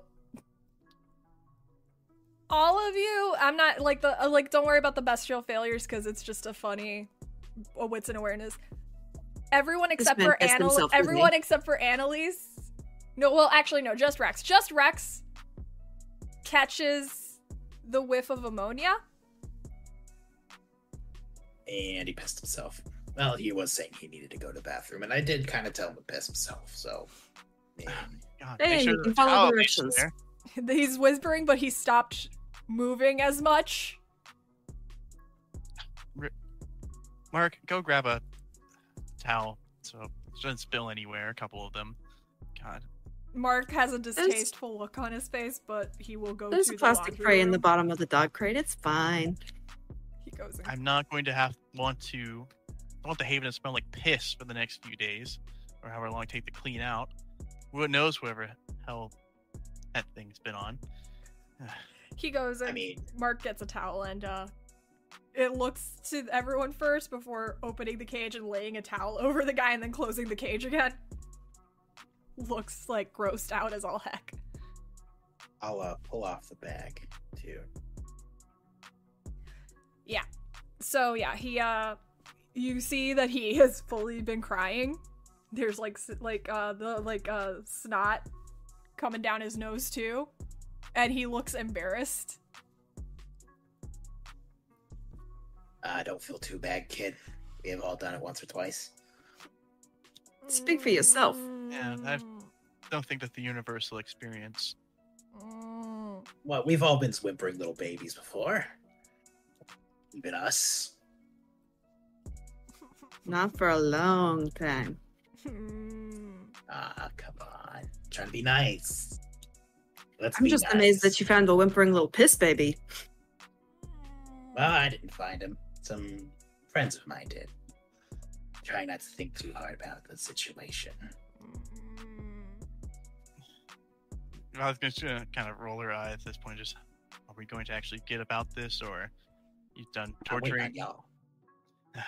I'll go over, and I'll actually, I'll pull out my handy dandy revolver, and I'll just, I'll kind of have it just in my hand, not really pointing at him, just as long as there's no one being there, and I'll rip the tape off his mouth. I'll say, before I do so, I'll say, if you scream, I'm going to blow your brains out, and then I'll yank it off. I have to do a roll now because you're yanking duct tape off his face. And that Didn't he shit have a hurt. cut on his face just Yeah! recently? I don't know that. Okay. Okay, this is gonna be this. And half of his lip is hanging off. Oh my god. Okay, so you yank the tape off and he does yelp, but he does scream a little bit, but not out of like help. Like it's not a help scream. It is a pained scream because he's got stubble, and you notice that he has a cut on his lip as well as you yank the tape off. So like he screams a little bit and he's like, no, don't shoot me, that just hurt, please don't shoot me. It just hurt. I won't scream, it just hurt. Oh yeah, sorry, I should have warned you about that. See, we're now offering ghetto waxing treatments. Does it look bad? Yeah, a little Nah, bit. you're fine. Oh, fuck. You should have very different priorities right now. So you want me to testify in front of a judge? That's what the little man in my pocket says. Yeah. But you can't. But then they'll kill me. You never heard of witness protection, kid? Can you guarantee me witness protection? It's DEA, so yeah, probably. Yeah, text him and ask. I'll whip out my whichever phone I was texting him on. I imagine that you got like tape on the back of each one, and one just says like glass, and the other one just says drugs. Talking about a third one that says fucking... Yeah, and now I have Cheese's phone, I have Nate's phone, I have my 2 phones. He's just got a backpack with phones. Like he's got one of those crossbody bags, and it's just got phones in it. Which is amazing for a mouse that doesn't do tech. Alright, but yeah, I'm just collecting people's phones at this point.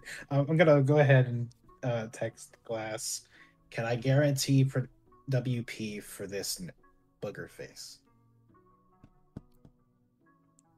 There's a few moments before you get a response. WP is on the table and can be negotiated. Yeah, I can guarantee you it to you. Alright. One of you can make me a manipulation and persuasion roll again. If someone takes the charge on it, you get a 2 dice assistance from everyone else. I think I would serve pretty well with a 6 dice total. If you do it, it has to be intimidation because you're holding a gun. Can I imagine that wouldn't qualify as veiled threats, huh? Or unless I'm not being overt with it, could it count as... You said you'd blow his brains out. Yeah, you already told... I was just making sure that he didn't just scream for help immediately. Alright, go ahead and give me... If you're doing it, Valerie, it's manipulation and intimidation, and you can add 2 dice to it.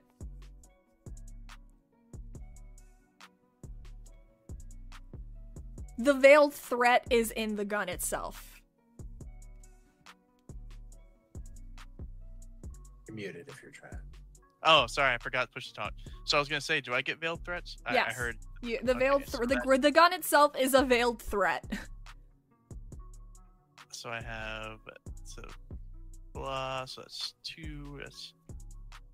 Hold on, my brain for some reason not working. It's 5 plus 2 plus 2 because I'm rousing. So that's 9. 9.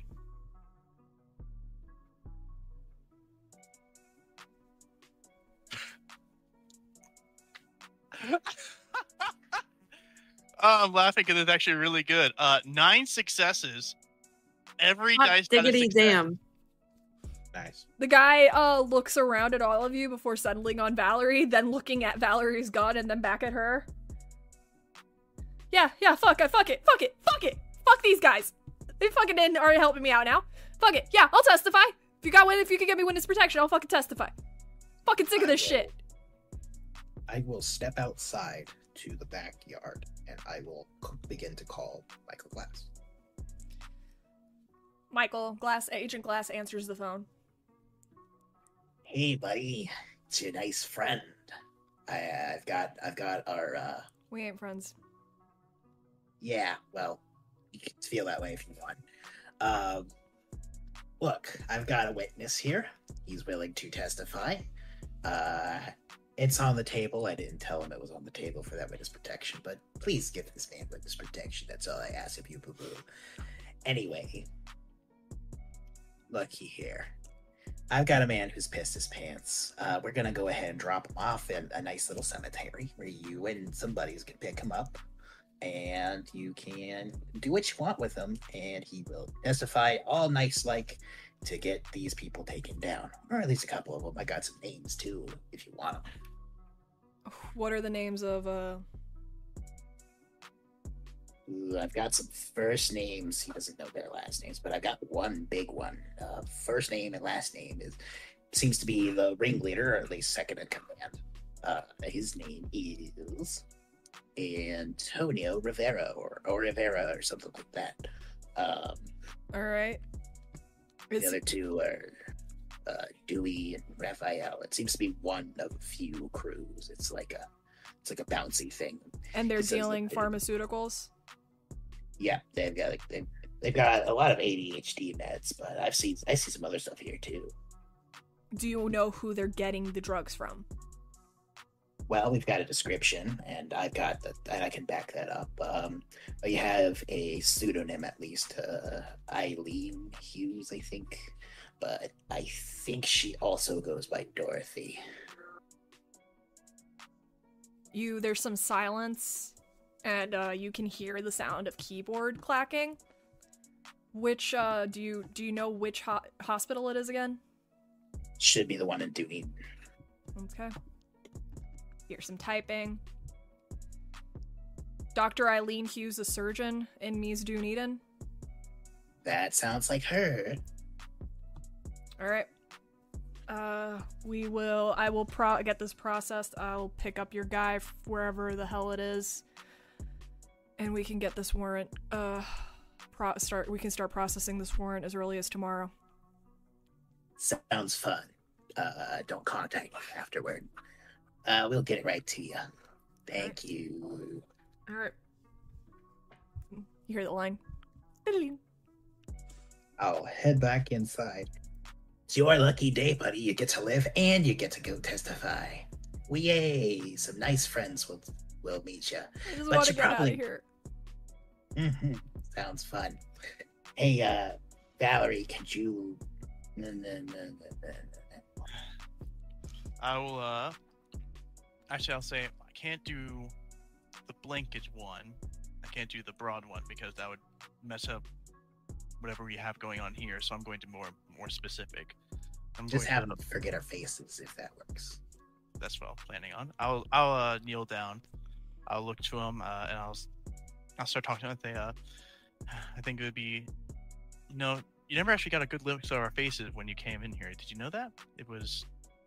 You always had the bag on your head. You just heard voices around you. You're not sure who captured you. You just only heard their voices around. I'll have the bag also ready to put on his head, like right when I finish, just so to kind of finish it out. I need eye contact at the very least. So I want to make sure. My goal here is to, for forgetful mind, make it so he forgets our faces, and I want to make sure he forgets also overhearing anything about whites and more sensitive information, and especially our names. Okay. Go ahead and give me your rouse check and then roll. I'm chilling. It is your manipulation and dominate.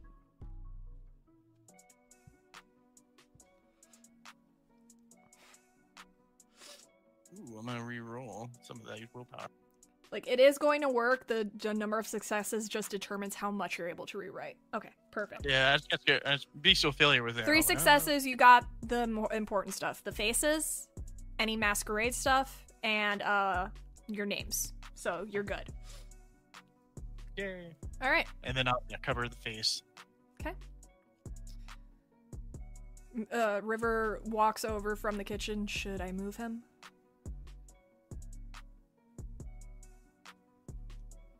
Well, I'm going to look to Rex and say, did you agree on, assume they're not coming here to pick him up? Nah. I've got a cemetery in mind, something nearby. If not, we can go to the neutral zone. Do you want me to take him so that way you don't have to potentially risk your getting caught? Yeah. Hey, how about, if you don't mind, Valerie, how about you make your dad do it? He's a bit of a useless worm otherwise, right?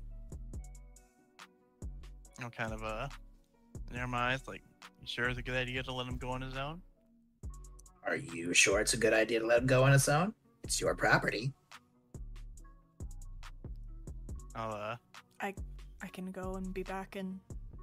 Where am I taking him? Let me pull it up. 1 second.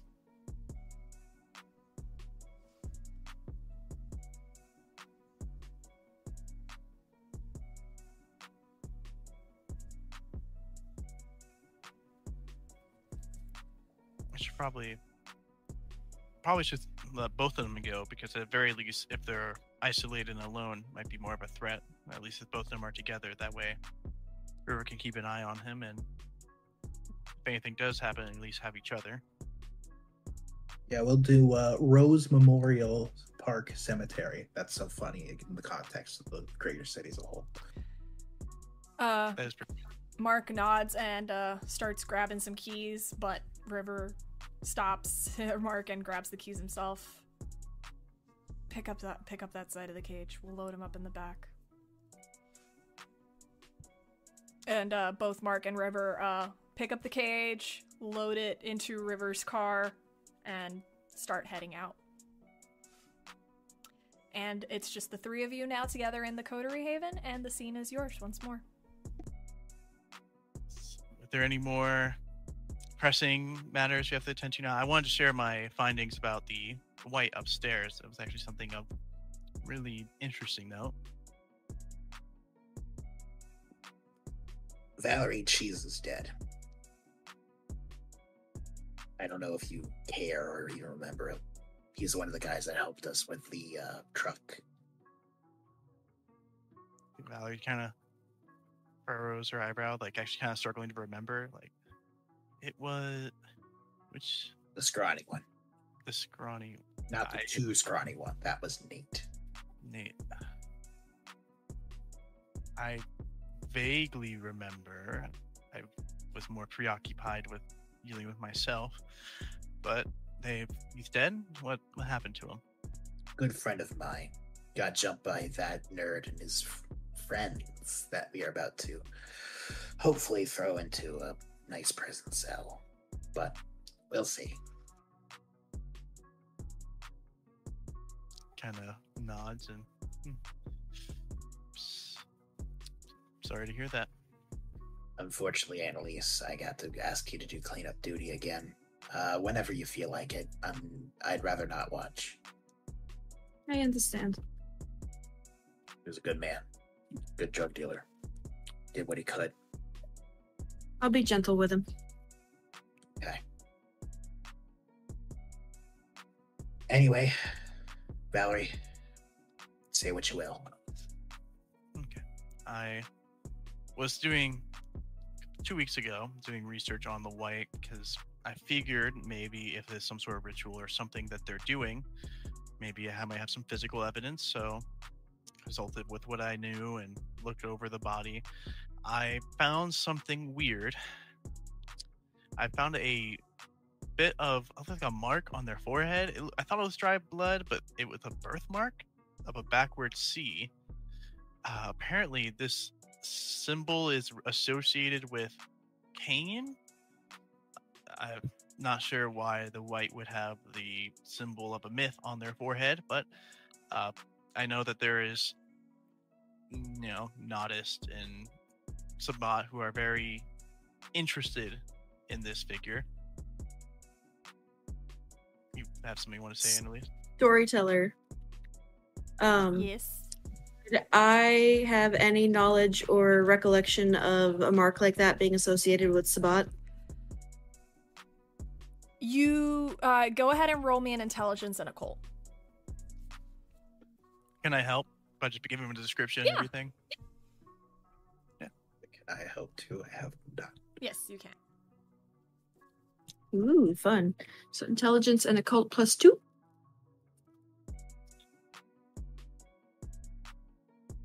Oh my god, teamwork! I never knew this was possible in Vampire.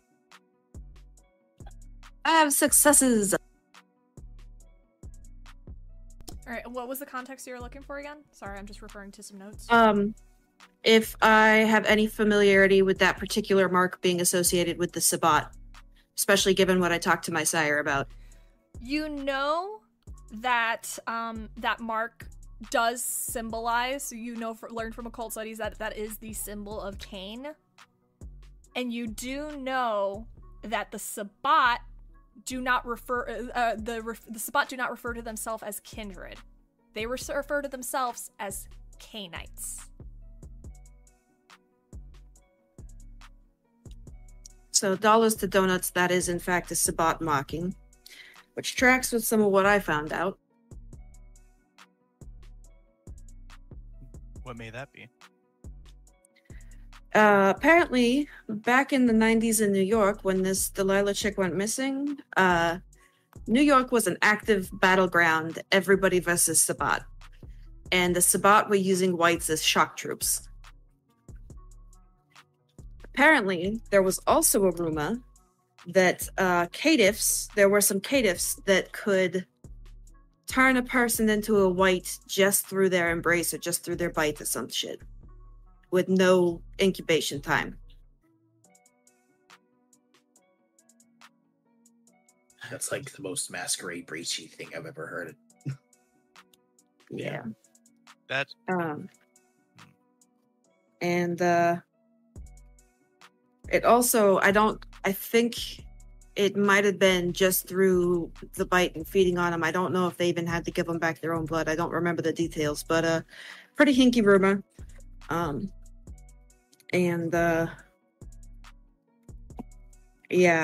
Apparently in the 90s they were just kind of wholesale embracing and killing and fighting and all of it. The gang wars were real bad. So I think that pretty firmly nails our suspicion that this was a Sabbat in the operation here. Maybe not in the whole organization worth, but at least one who believes in, the ideals. Have you figured out how to track this Delilah down yet? I know you spoke a little bit about learning how to. I'm working on it. There's a couple different options, but I think we should also talk to De Leon and have an APB put out on this bitch. We need to make sure whatever happens, we still need to get information out of her to make sure not anyone else involved, because if there's one, there's probably more. And we gotta make sure to clear all the rats out. My thing is that this bitch is a lot older than any of us are, and the whites we have been taking down have been fucking fetuses. I don't want to try to face off with somebody that's got more experience and more up her sleeve than we've got available to us. Especially since we're crawling in fucking mortals around here, and I don't want anybody to lose anything they're attached to. Yeah, that's fair. Makes it difficult, but it's what we were hired to do.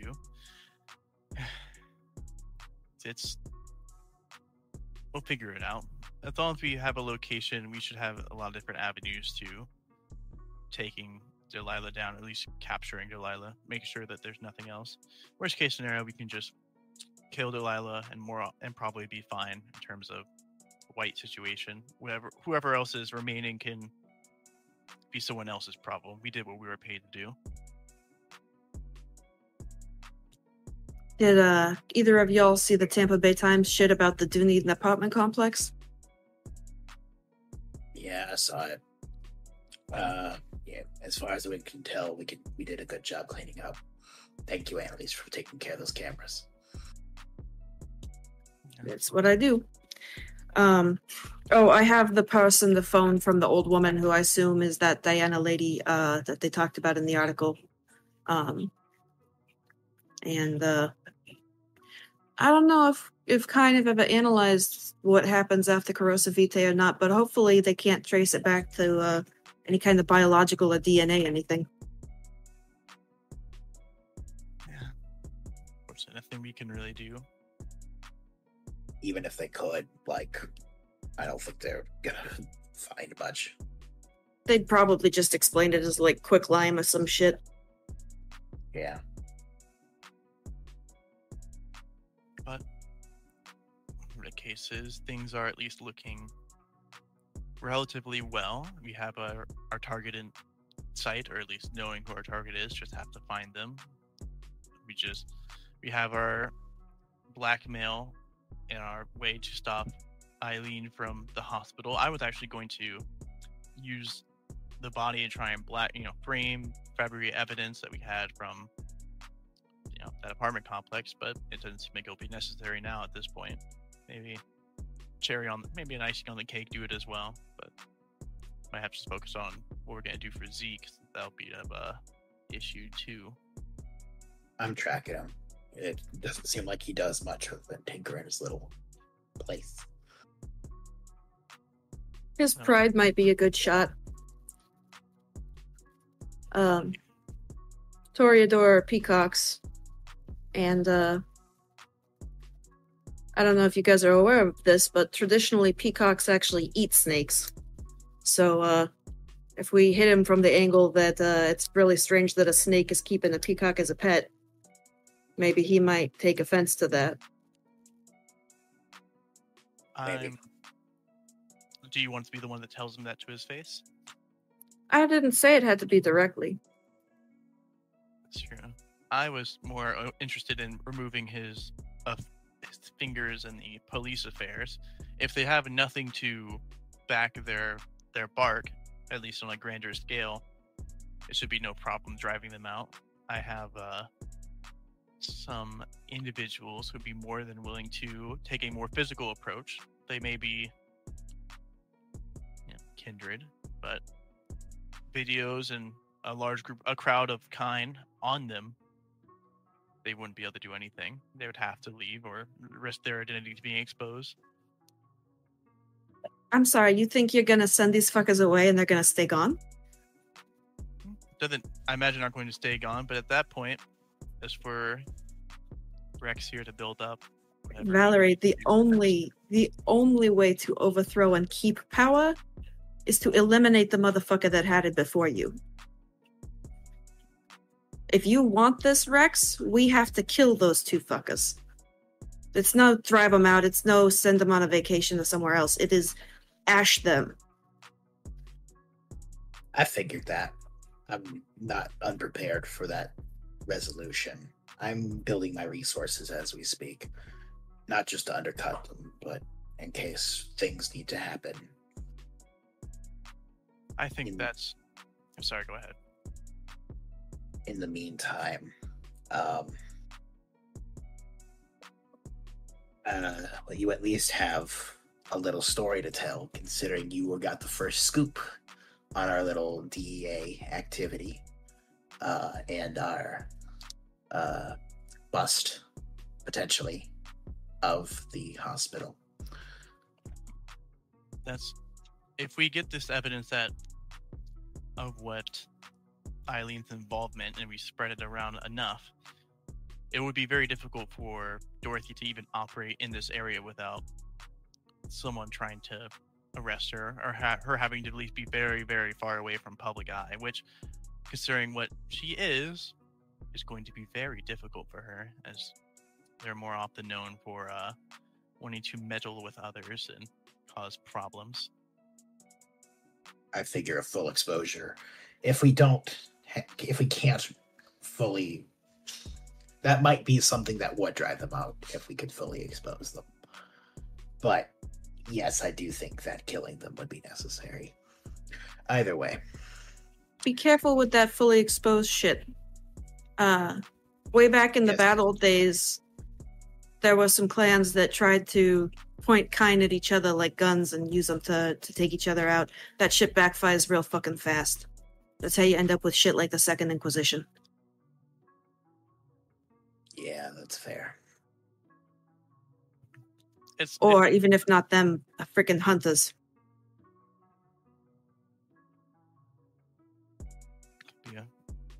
I think exposing him through conventional means like police and trying to not entirely fabricate evidence makes it a lot more viable, especially if it was something we're fabricating and something completely out of the blue. It could be something that would arouse a lot of suspicion, but considering what we're doing here is something that had actual legitimate evidence, they'll see that, they'll take it, and there's going to be no questions. They're just going to kick everything out there, and best case scenario, they go to get Eileen. She has to do something very, very bold to get the cops off her, and that will drive her out of the town.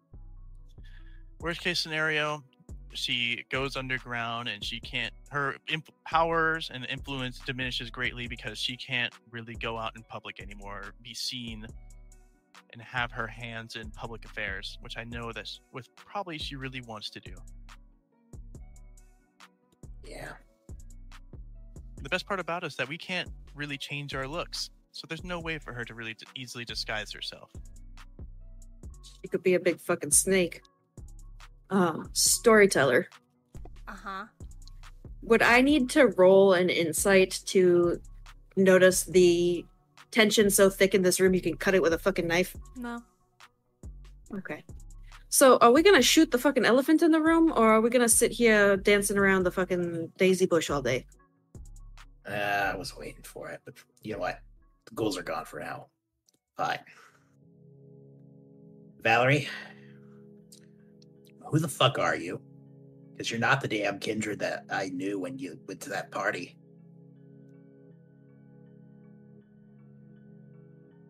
Who are you, Valerie? A lot has changed in that time, especially in my time of Tampa. It was, I'm just going to cut the nice language. It was shit. It was terrible. I fed the wrong blood, kept at the very brink of frenzying of hunger.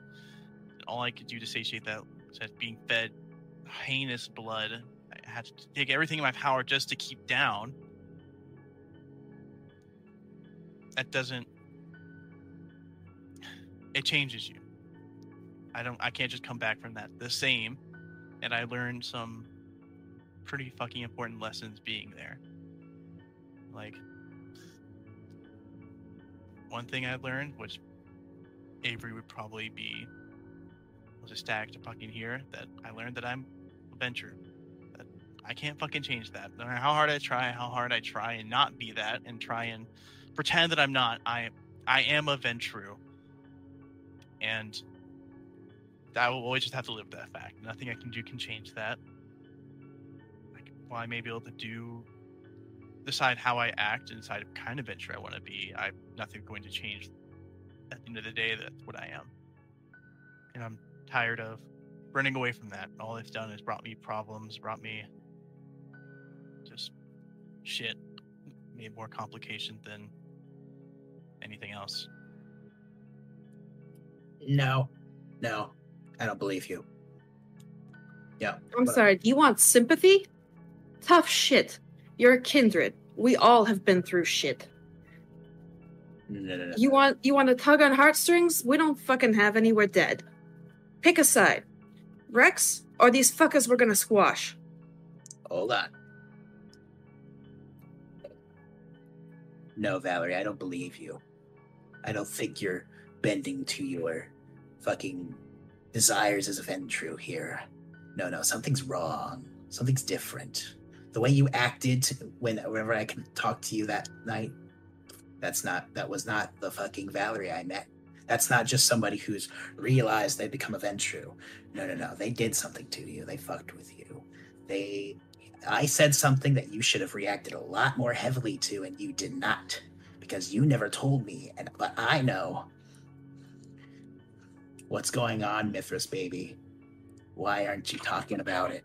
Why didn't you jump at the chance to talk to me about it as soon as I mentioned it? You never told me, but guess who did?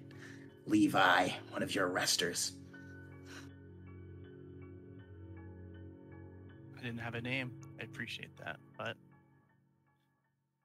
I'm not entirely sure. Look, are you talking about the fact that they fucked with your head? I decided that I would try and spread some bullshit around about fucking or whatever. What do you mean? Rex and Annalise, give me a wits and insight. Valerie, give me a manipulation and persuasion. Try and gaslight my way out of this. It's not gaslighting, you're telling the truth. I just don't know it. You just don't know it. Rousing. Okay. I am not going to rouse because obviously I'm telling the truth. Why would I need to try very hard? Yeah. I will actually rouse for this. Okay. Oh. We ride and we die. 2 successes, bestial failure. Okay. I'm a hungry, hungry hippo. Okay. Oh, snap. 2 successes, potential failure. Mm-hmm. Bestial failure.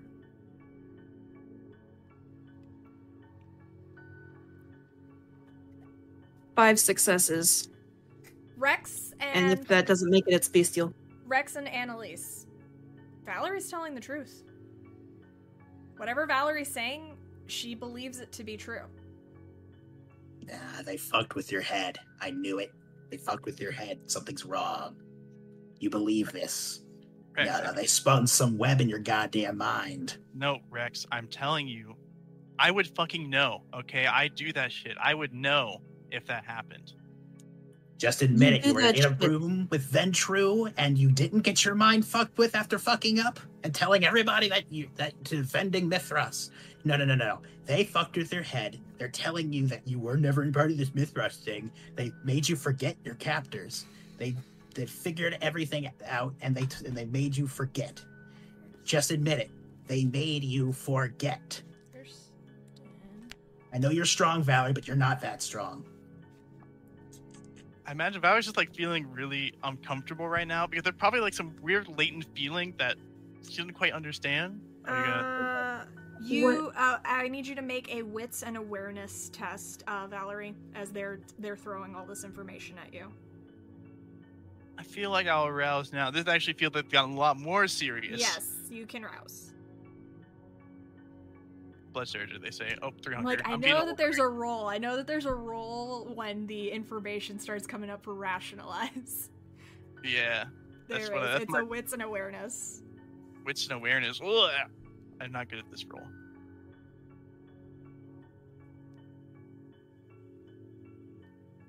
Ugh, I'm gonna use a willpower. Oh, I should have one less hunger. That's fine. It's 2 successes, unfortunately, not much. 2 success. Valerie. No. You know that you were just fucking throwing bullshit at them.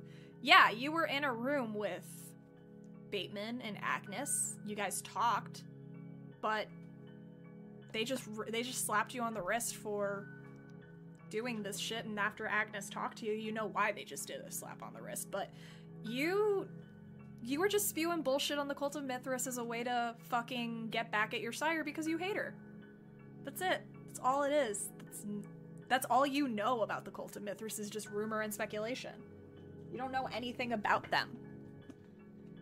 Yeah, I'll say, look, Rex, I don't know what the fuck you're trying to pull here. I know you're trying to probably mess with me at some point here, trying to fucking get in my head, but look, I know what I remember, okay? And I'm not going to have you say it went this way or went another way. You weren't fucking there. Hey, Valerie. Even if they didn't fuck with your memory, what did you fucking sell out to them to get to come back here? Because you didn't fucking escape. I heard about Tampa. I heard about how fucked they are. You did not fucking escape on your own. And chicken shit spineless fucking Marquis did not suddenly have a change of heart and care about the daughter that he sold out to her own fucking death. So, what did you sell to come back here? Yeah, not to mention, the Valerie I knew considered that man less than dirt. And now suddenly he's just hanging out. He's just here. He's part of now your family. You respected him because he let you out. Like that man could fucking let out a fly. Like that man could let a dog out of a cage if his fucking goddamn... That fuck is so uptight. I don't think he even knows how to let out a fuck. And he does nothing around here. He's a useless pile of shit. You wouldn't even let him go take a stupid fucking drug dealer to a fucking dude without a fucking supervisor in your own goddamn ghoul with him. You couldn't even trust him to do that. Kathia, the fucking piece of garbage. I know. You don't think I think I feel other ways? No, he's fucking trash, and I'm not going to pretend that he is anything better, okay? And why is he here? Why didn't you murder him on the spot? Why didn't you let me murder him on the spot? Because I was going to. I was about to, but I trusted you. And the second I tell you about your new rank I'm going to give you, you give me nothing. You say nothing. You do nothing. You're just stone cold. No. That's not the Valerie I knew. Who are you, Valerie? Who are you? I will be slamming onto the table at this point. Like, Go ahead and give me a charisma and intimidation. And Valerie, I need you to give me a composure and resolve. You can add your ugliness, yes. Yeah. Okay, I'm gonna also rouse for this because fuck it. I'm not going to reroll any of this. 6 success, messy crit.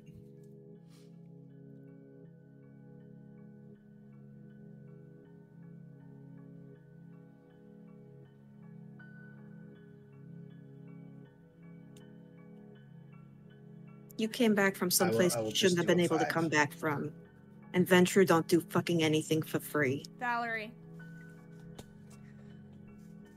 You are unshaken by Rex's intimidations. You've dealt with worse. You've dealt with Bateman. You've dealt with Agnes. This doesn't intimidate you.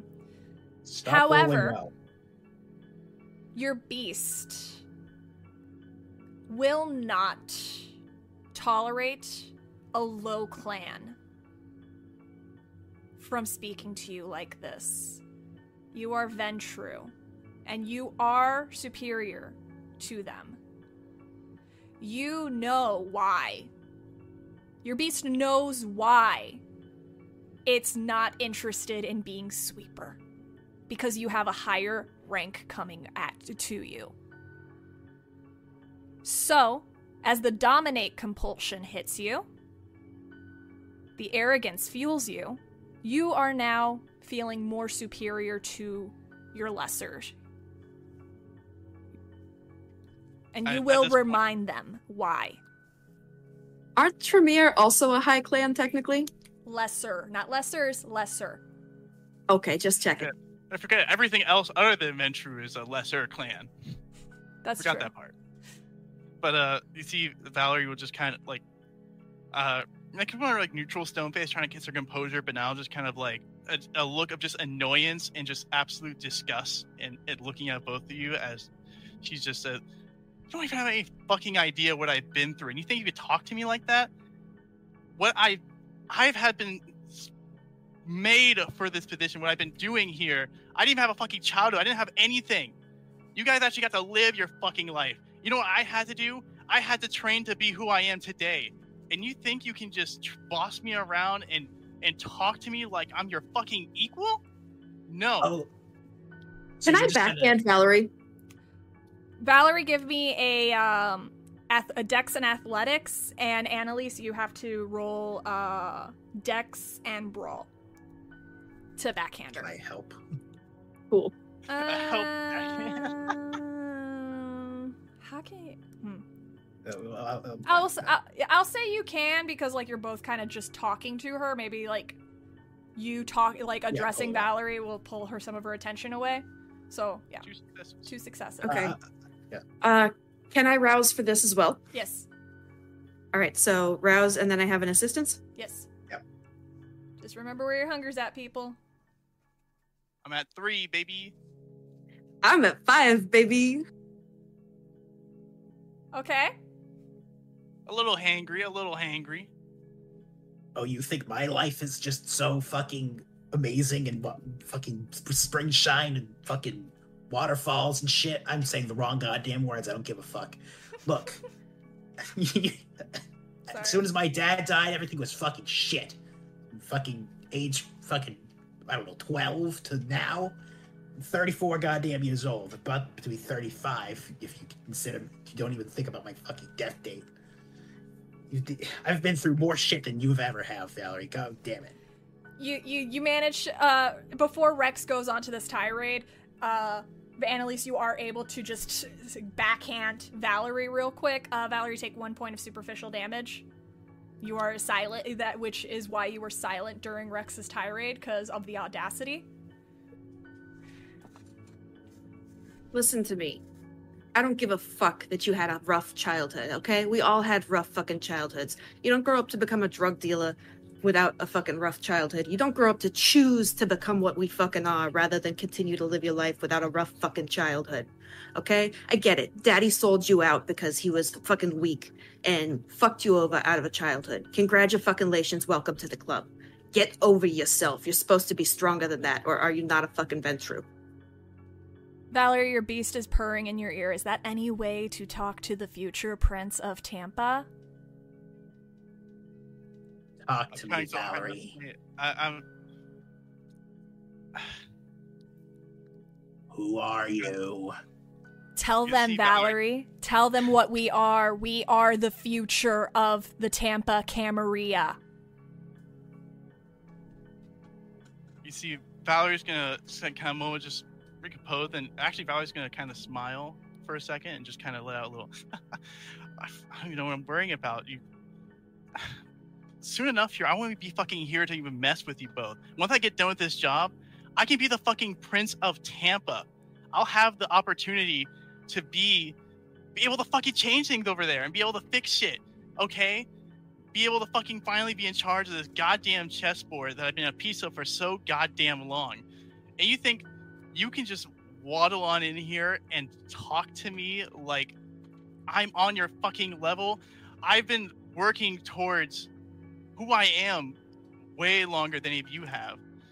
And I've been chosen for this because I actually do have something that makes me different than all these other fucking Ventru. I actually have a backbone. I have a fucking resolve to resist fucking even... You do remember resisting Bateman. I have resolved even to resist fucking Bateman. I resisted Bateman. Because you're fucking Mithras spawn, you dumb bitch. Mithras? What the fuck are you talking? I don't even know who I... You said some stuff to piss off your sire. Why would talking about Mithras shit piss off your sire? Because it's in your bloodline, dumbass. No, Think about it. Think.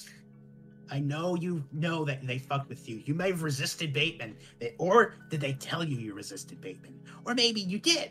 But they did it again. Because they could do that. Because I know your mind bullshit. You fucking manipulated a woman 5 times in a goddamn row. I know that they can do that shit multiple times. Annalise, give me an intelligence and occult. If you have a blood sorcery specialty, you can add it. I do not. I should have gotten one, but I don't. It's okay. Who are you, Valerie? What do you mean? Okay, tell me about this prince shit. You think you could just waddle over onto Tampa and become prince? What the fuck? Chosen? Come on. Details. Talk to me, Valerie. The application did not respond. Try again. It's now you have my attention. What's this going on about prince shit? Of course you would be interested because you can't fucking get leadership for your own. Because guess who done everything for you here with actually me? Guess who every major idea came from? Oh, it's me. Guess who made the deal with Carmen? Oh, spoiler alert, it was me. I've done almost all the hard work of your fucking barony, and you can't just accept it? You can't just be happy with what I'm fucking giving you? I'm giving you an opportunity of a lifetime for this barony, and you just want to rock the boat. You just don't want to accept what the hell is going on. Says the person lying to my ass. Fuck you. 5 successes. Annalise, with your knowledge of blood sorcery, you know that your ritual to see the blood, like follow the blood and see who's sire and everything, you know that if you roll high, if you work hard enough on it, aka if you roll high enough, you can trace that line beyond the sire. I could fucking prove it to you, Valerie, if you're willing to fucking get off of your high horse for 5 minutes and let me. You want to do a paternity test? Who's the daddy? Come on. I have nothing to be scared of, so yeah, we can do it. Fucking, you waste your time. All right. Cool. Blood magic this bitch. Valerie, go ahead and give me a rouse check as you to forfeit the blood. Just to see if you get hungrier. Annalise, do you want to eat before this? Yeah, I think I would like to eat before this, because I'm at 5 hunger, and if I fuck up, I'm going to eat this bitch. Let's go ahead and give me your hunting roll to see if you have any blood bags. Sure fucking hope so. Rex, you better not have microwaved anymore. It did not. While she's doing that, I'm going to go ahead and say thing. Valerie, please don't change the goddamn subject. I get it. Oh, look at me. I've done everything. I get it. I'm happy with that. I'm proud that my coterie has been supporting my efforts, but I need to know what the fuck you're talking about. You can go down 2 hunger. Let's see it. Valerie just... Not easy saying it. All of us were helping, but to give you more context, I suppose, something that I learned from Agnes was that I was chosen for being a venture, for being who I am, because I exhibited a special quality of the strength of my will in order to potentially replace Marius. That there would be a coup in the brewing here, that involves Bateman as well. Bateman and Agnes working together with who knows how many others to overthrow Marius because of how terrible things are. I don't think you've ever been to Tampa, Camarilla, but things fucking suck. Marius is more than just a fucking tyrant. He's a monster that devours anyone fucking just to hold onto his little throne. Things need to be better over there. It's fucking terrible. Annalise, go ahead and give me your ritual roll. Valerie has willingly forfeited the blood. You will need 5 successes at least to be able to go back as far back as you're wanting to go. Okay. Ritual roll. I don't see it under the ritual itself. What am I rolling? You are I believe it's your intelligence and blood sorcery, but let me double check. I believe that's correct. Blood sorcery rituals. Blood sorcery test is intelligence, blood sorcery. Yeah, you need 5 successes to be able to go back as far as you're wanting. Cool. I'm aroused. I need to find Valerie's sheet. Giving you my energy. I have my list of lineage if you want. I'm just pulling it up on my phone. Woohoo! Hunger unchanged. Mentally giving you the best dice rolls. Transferring over my cursed dice. Please give up your fucking bullshit luck. God damn it. I'm trying to get to you. I want to be got to, but for some reason my dice are like, you will not roll below a 5. Except that one time I rolled a 2. Oh, hold on. Let me get this fucking straight. So you've been raised to be some kind of super ventru so that they can make you into a prince through a dumb coup, right? Oh. 8 successes. Oh! It's going to take you an hour to do the ritual anyway, and that's what you're going to be focused on, so we'll let them have their conversation while you're... Valerie, we're gonna try to calm down here because I need to tell you something. Your sire's a fucking moron. She's gonna let you, an anarch, become the new Prince of Tampa Bay. Think about it. Okay, I will still say, if you get over your bullshit, my offer for Sweeper is still on the table. But I think you have a better, more golden opportunity if what you're saying is real, which I'm highly doubting at this point, and it also might get you fucking killed. But if what you're saying is real and they're going to propose you to be a prince, bitch, you're an anarch. Show them that you're an anarch. They're going to put a goddamn chameleon as the prince of one of the largest fucking cam cities in the region. Sure, it's shit, but you could fucking burn that bitch from the top down. Show them you're an anarch if you're gonna do this shit. Go on. Have your power. Burn that bitch to the ground and make that shit in Miami too, Electric Boogaloo. It's not that goddamn simple. With the come to Miami, he has so much shit backing him, so much fucking preparation work. It's not just something I can do overnight, and that's. I'm not the asking. The Camarilla is terrible because of Marriott. It can be made better. It can be made into something that's actually not terrible for everyone. And what if I could do that for them? I could make it better for all of them. Come on, Valerie. I want to see that anarch in ya. We have centuries. If you're the prince, slowly dissolve that shit. Call Bloodhunt on your stupid fucking sire and her boyfriend or whatever the fuck. Call that shit to the ground. Let's make Miami an anarch state, baby. I know you can do it. Come on. You want to be prince so bad, have at it. I'm not caring about this power no more. You can be prince. Just burn that shit to the ground. That's all I'm asking. And just let your boy Rex in on that deal.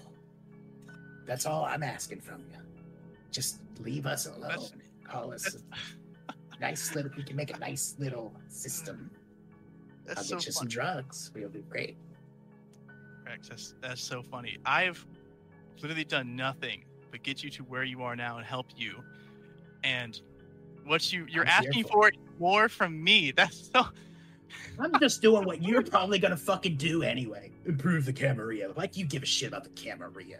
They fucked you over in your entire life, and yet you're gonna back down just because your fucking mommy is saying that you're a special little boy. You're gonna go be the prince. Come on, girl. Sorry. At least over my shoulder, special little girl. At least as the fucking prince, no one can fuck with me. I will have the position to not be fucked with by anyone. And you want me just to go over there and cause who knows how much chaos that could most likely end in myself dying. And you want me just go and do that? Be queen bitch of fucking Florida. I know you can do it. See, no. We're turning the tables on this one. I want you to show me the anarch that you want to be. The real Valerie would be totally up for this. The real Valerie that said fuck the Camarilla and ran away with her little friend's river and came over to De Leon's barony would be like taking this golden opportunity and burning that bitch down. They wronged you every turn of the way, and yet you're here trying to defend this shit, trying to make things better. It's already fucked, Valerie. Burn it like it deserves. Rex, this shit here is also fucked. I've been fucked over, betrayed, and screwed over by everyone I've pretty much known here. Actually, I didn't get a chance to share this with you, but did you know that the whole time I've been here, De Leon's been pretty much giving my information away to fucking Agnes. He was working with Agnes the whole time. Who the fuck do I have allegiance to here? I'm only doing this job because I said I would, because I actually care about my word. I actually stick to what I fucking say, because if you don't, what the fuck matters? And that's why I'm still helping you and making sure to get your shit done, because I fucking promised you. I gave my word. And you know what? I'm going to see it to the end, and no matter what the fuck it takes, I'm going to get that job done. And once we're done, we can fucking shake hands, do whatever the fuck after that. After that point, no, you don't need me anymore, or fucking, I won't even help you anymore. You can at least guarantee, you can at least know that I will always do what I say I'm going to do and what I promise I'm going to do. Okay? Everything I've said has worked out for us. Everything I've said has been true. Look, I have suspected you of wronging me. I know you're up to something. That's why we're talking right now. But other than that, I've been a man of my word too. I've been helping you every step along the way, and I'm willing to help you take this dumb princedom if that's really what's happening here. I'm willing to, once I get my barony, get my support to you for when you turn this shit over. Whatever you want to do with that princedom's up to you. You can go be the prince of Tampa Bay, and you can try your best to try to fix it. But I think the real solution here is to burn that bitch down. It is unrecoverable. That's as far as I'm concerned anyway. Where the fuck going on with it? At least not something I can worry about right now. The best thing I can worry about now is just getting that fucking position to begin with. And after that, maybe I find out it is unrecoverable, and then I can work with you and you can find out what the hell to do. Or maybe I find out I can do something about it. But God damn it, you just... I love how you're both on the same page, pretty much, but still yelling at each other. Yeah, Valerie's just pissed that he had the audacity to come at me. Like, who are you? Like, it's like that TikTok. Fuck you. No, fuck you. Have a good day. You have a good day too. Yeah, Valerie's just pissed. It's like trying their hardest to not let the anger take the best of them, but still just like, fuck you, god damn it. But I'm not too. Look, we're gonna come to some sort of fucking thing here. See, now we're talking, Valerie. Even though I'm pretty damn sure they still fucked with your brain. At least you're listening to me now. Go continue to do whatever bullshit you have been doing with your sire. I'm sure there's been something fucking going on. I haven't gotten the proof yet. Y'all stopped by Walmart really quickly. Yes, I've been tracking you. That's flat out. I'm not gonna lie. Whatever. It's not important anymore. Keep doing whatever the fuck you're doing, but just know this. You help me, I help you. Scratch each other's backs. You can... Again, my offer's still on the table. Get over your bullshit. You can be my sweeper. No big deal. You can fuck over your stupid sire, say fuck your destiny like the Valerie I know would've. Or embrace your destiny and try to fix or fuck over Camarilla as you wish. I don't care. Just let me in on the conversation. Just let me know what's going on. That's all I ask. You know me. I'm a Nosferatu. I want to know all the secrets. But let's just talk. We're business people here. I'm willing to shake hands if you are. Am I still under my dominance compulsion? Yeah. They haven't done... Well, hang on. Did you ask them to do something? I haven't really... I just been yelling at them. Yeah, so then, yeah, you're just still under the dominance compulsion. So you're like, you offer your hand... You have a proposition on the table, though. So you could try to do the dominance compulsion to get something out of it. Tell you what. I'm going to work towards this principle, because I'll be honest, Rex, I don't want to be a lapdog to someone else. I don't want to be the underling to someone else and be stuck exactly where I started, being not the top of the fucking pole, because the only people that don't get fucked with are the ones that are moving the pieces and the ones that actually can be in control what the hell they do. So I actually think we should renegotiate our deal here a little bit more. I think you should be owing me a fair amount more than you are giving me right now, because to be honest, I haven't really gotten much help with anything I really needed from you. In fact, I mostly got all my work done on my own, because I don't really need other people.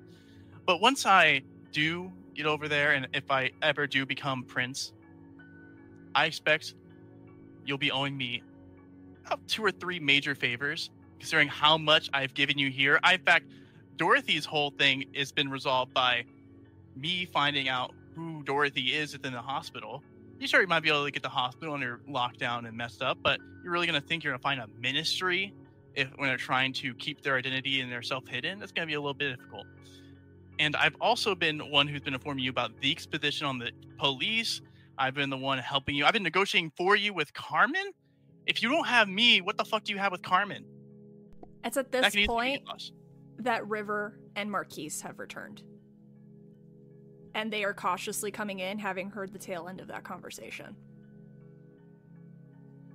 And immediately go to stand behind Valerie. Yeah, I'll look over to River and Mark as they stand behind me. I feel like Valerie almost stands even taller now, knowing that I now have River and Mark by my behind me as I'll say up. So yeah, how about we'll start with 3 major favors once you get your barony going and I figure out what's going on over there. If I may, because I think you owe me. Mark actually speaks up for the first time, and you see he's got a little bit of a little stoicism to him.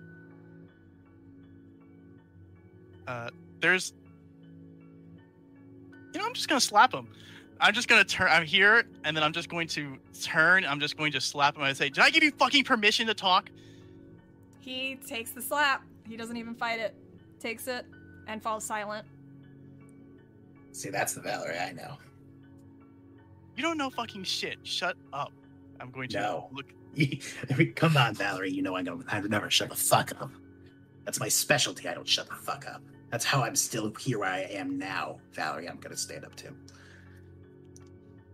Look, you know that I don't like owing people anything. But the answer is not no.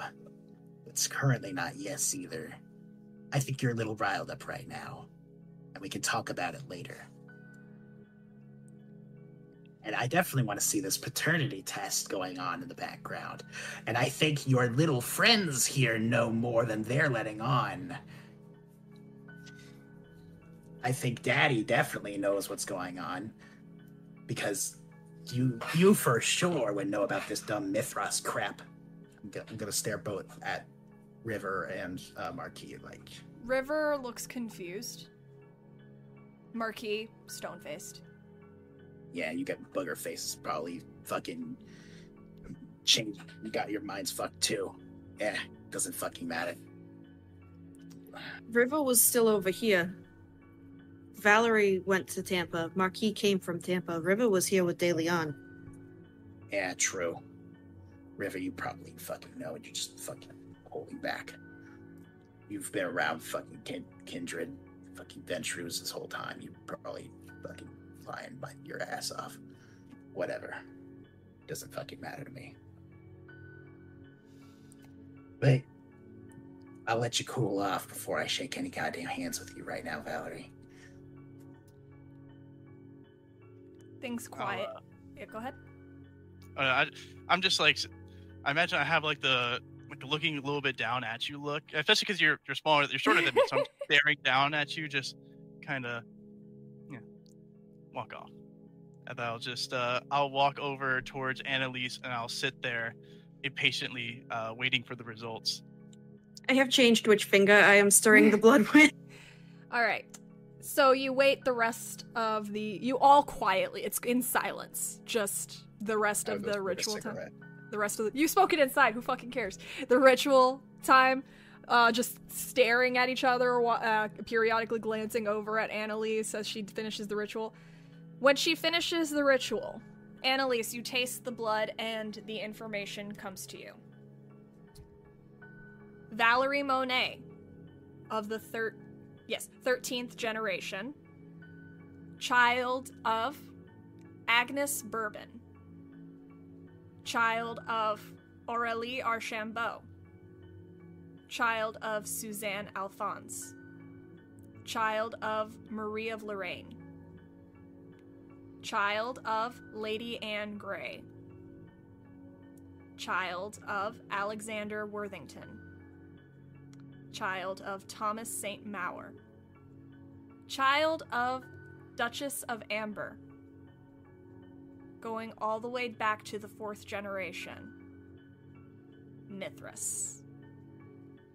And that's where we're going to end the scene. We move now to a location in Dunedin. Fudge is walking on the street. A car pulls up next to him. He looks down. Oh, hey, what's up? You interested in a score tonight? Yeah. Yeah, we can drive somewhere private. He gets in the car of a white 2013 Ford Focus. With eyelashes on the headlights and a University of Tampa sticker on the back windshield. And that's where we're gonna end tonight's session. Thank you so much for joining us for another episode of Don't Get Caught. Things are getting a little heated here in Tarpon Springs. We've got coups upon coups upon coups. Thank you. Cuckoo. This tomorrow, Friday, don't forget to come back and catch another episode of What the Hell Was That? Our Hunter the Reckoning stream. This Saturday, come catch an episode of After Dark, where our host Kent will be interviewing I don't know who. We're stuck in a time loop. Time is relative here. On Sunday, come join us for our Camarilla stream, Bloody Strings, DM'd by Bera the Bard, and What the Hell Is That? Is ST'd by Cole. And then on Tuesday, don't forget to come back and watch Rage Across Tampa, our Werewolf the Apocalypse stream that is ST'd by none other than Kent, our lead storyteller. Things are getting good in Tampa, guys. Things are getting real good. And then come back and join us here again on Thursday to check out what's going on with the Anarchs and see what happened after this crazy session. Until then, go catch up on our past episodes on YouTube or here on Twitch or on Spotify. If you want to just listen to us while you're working, you can do that now. And thank you so much to my players for being good sports tonight. Emotion tensions were high, but everyone handled themselves pretty well. And we'll catch you next week, everyone. Bye. Bye.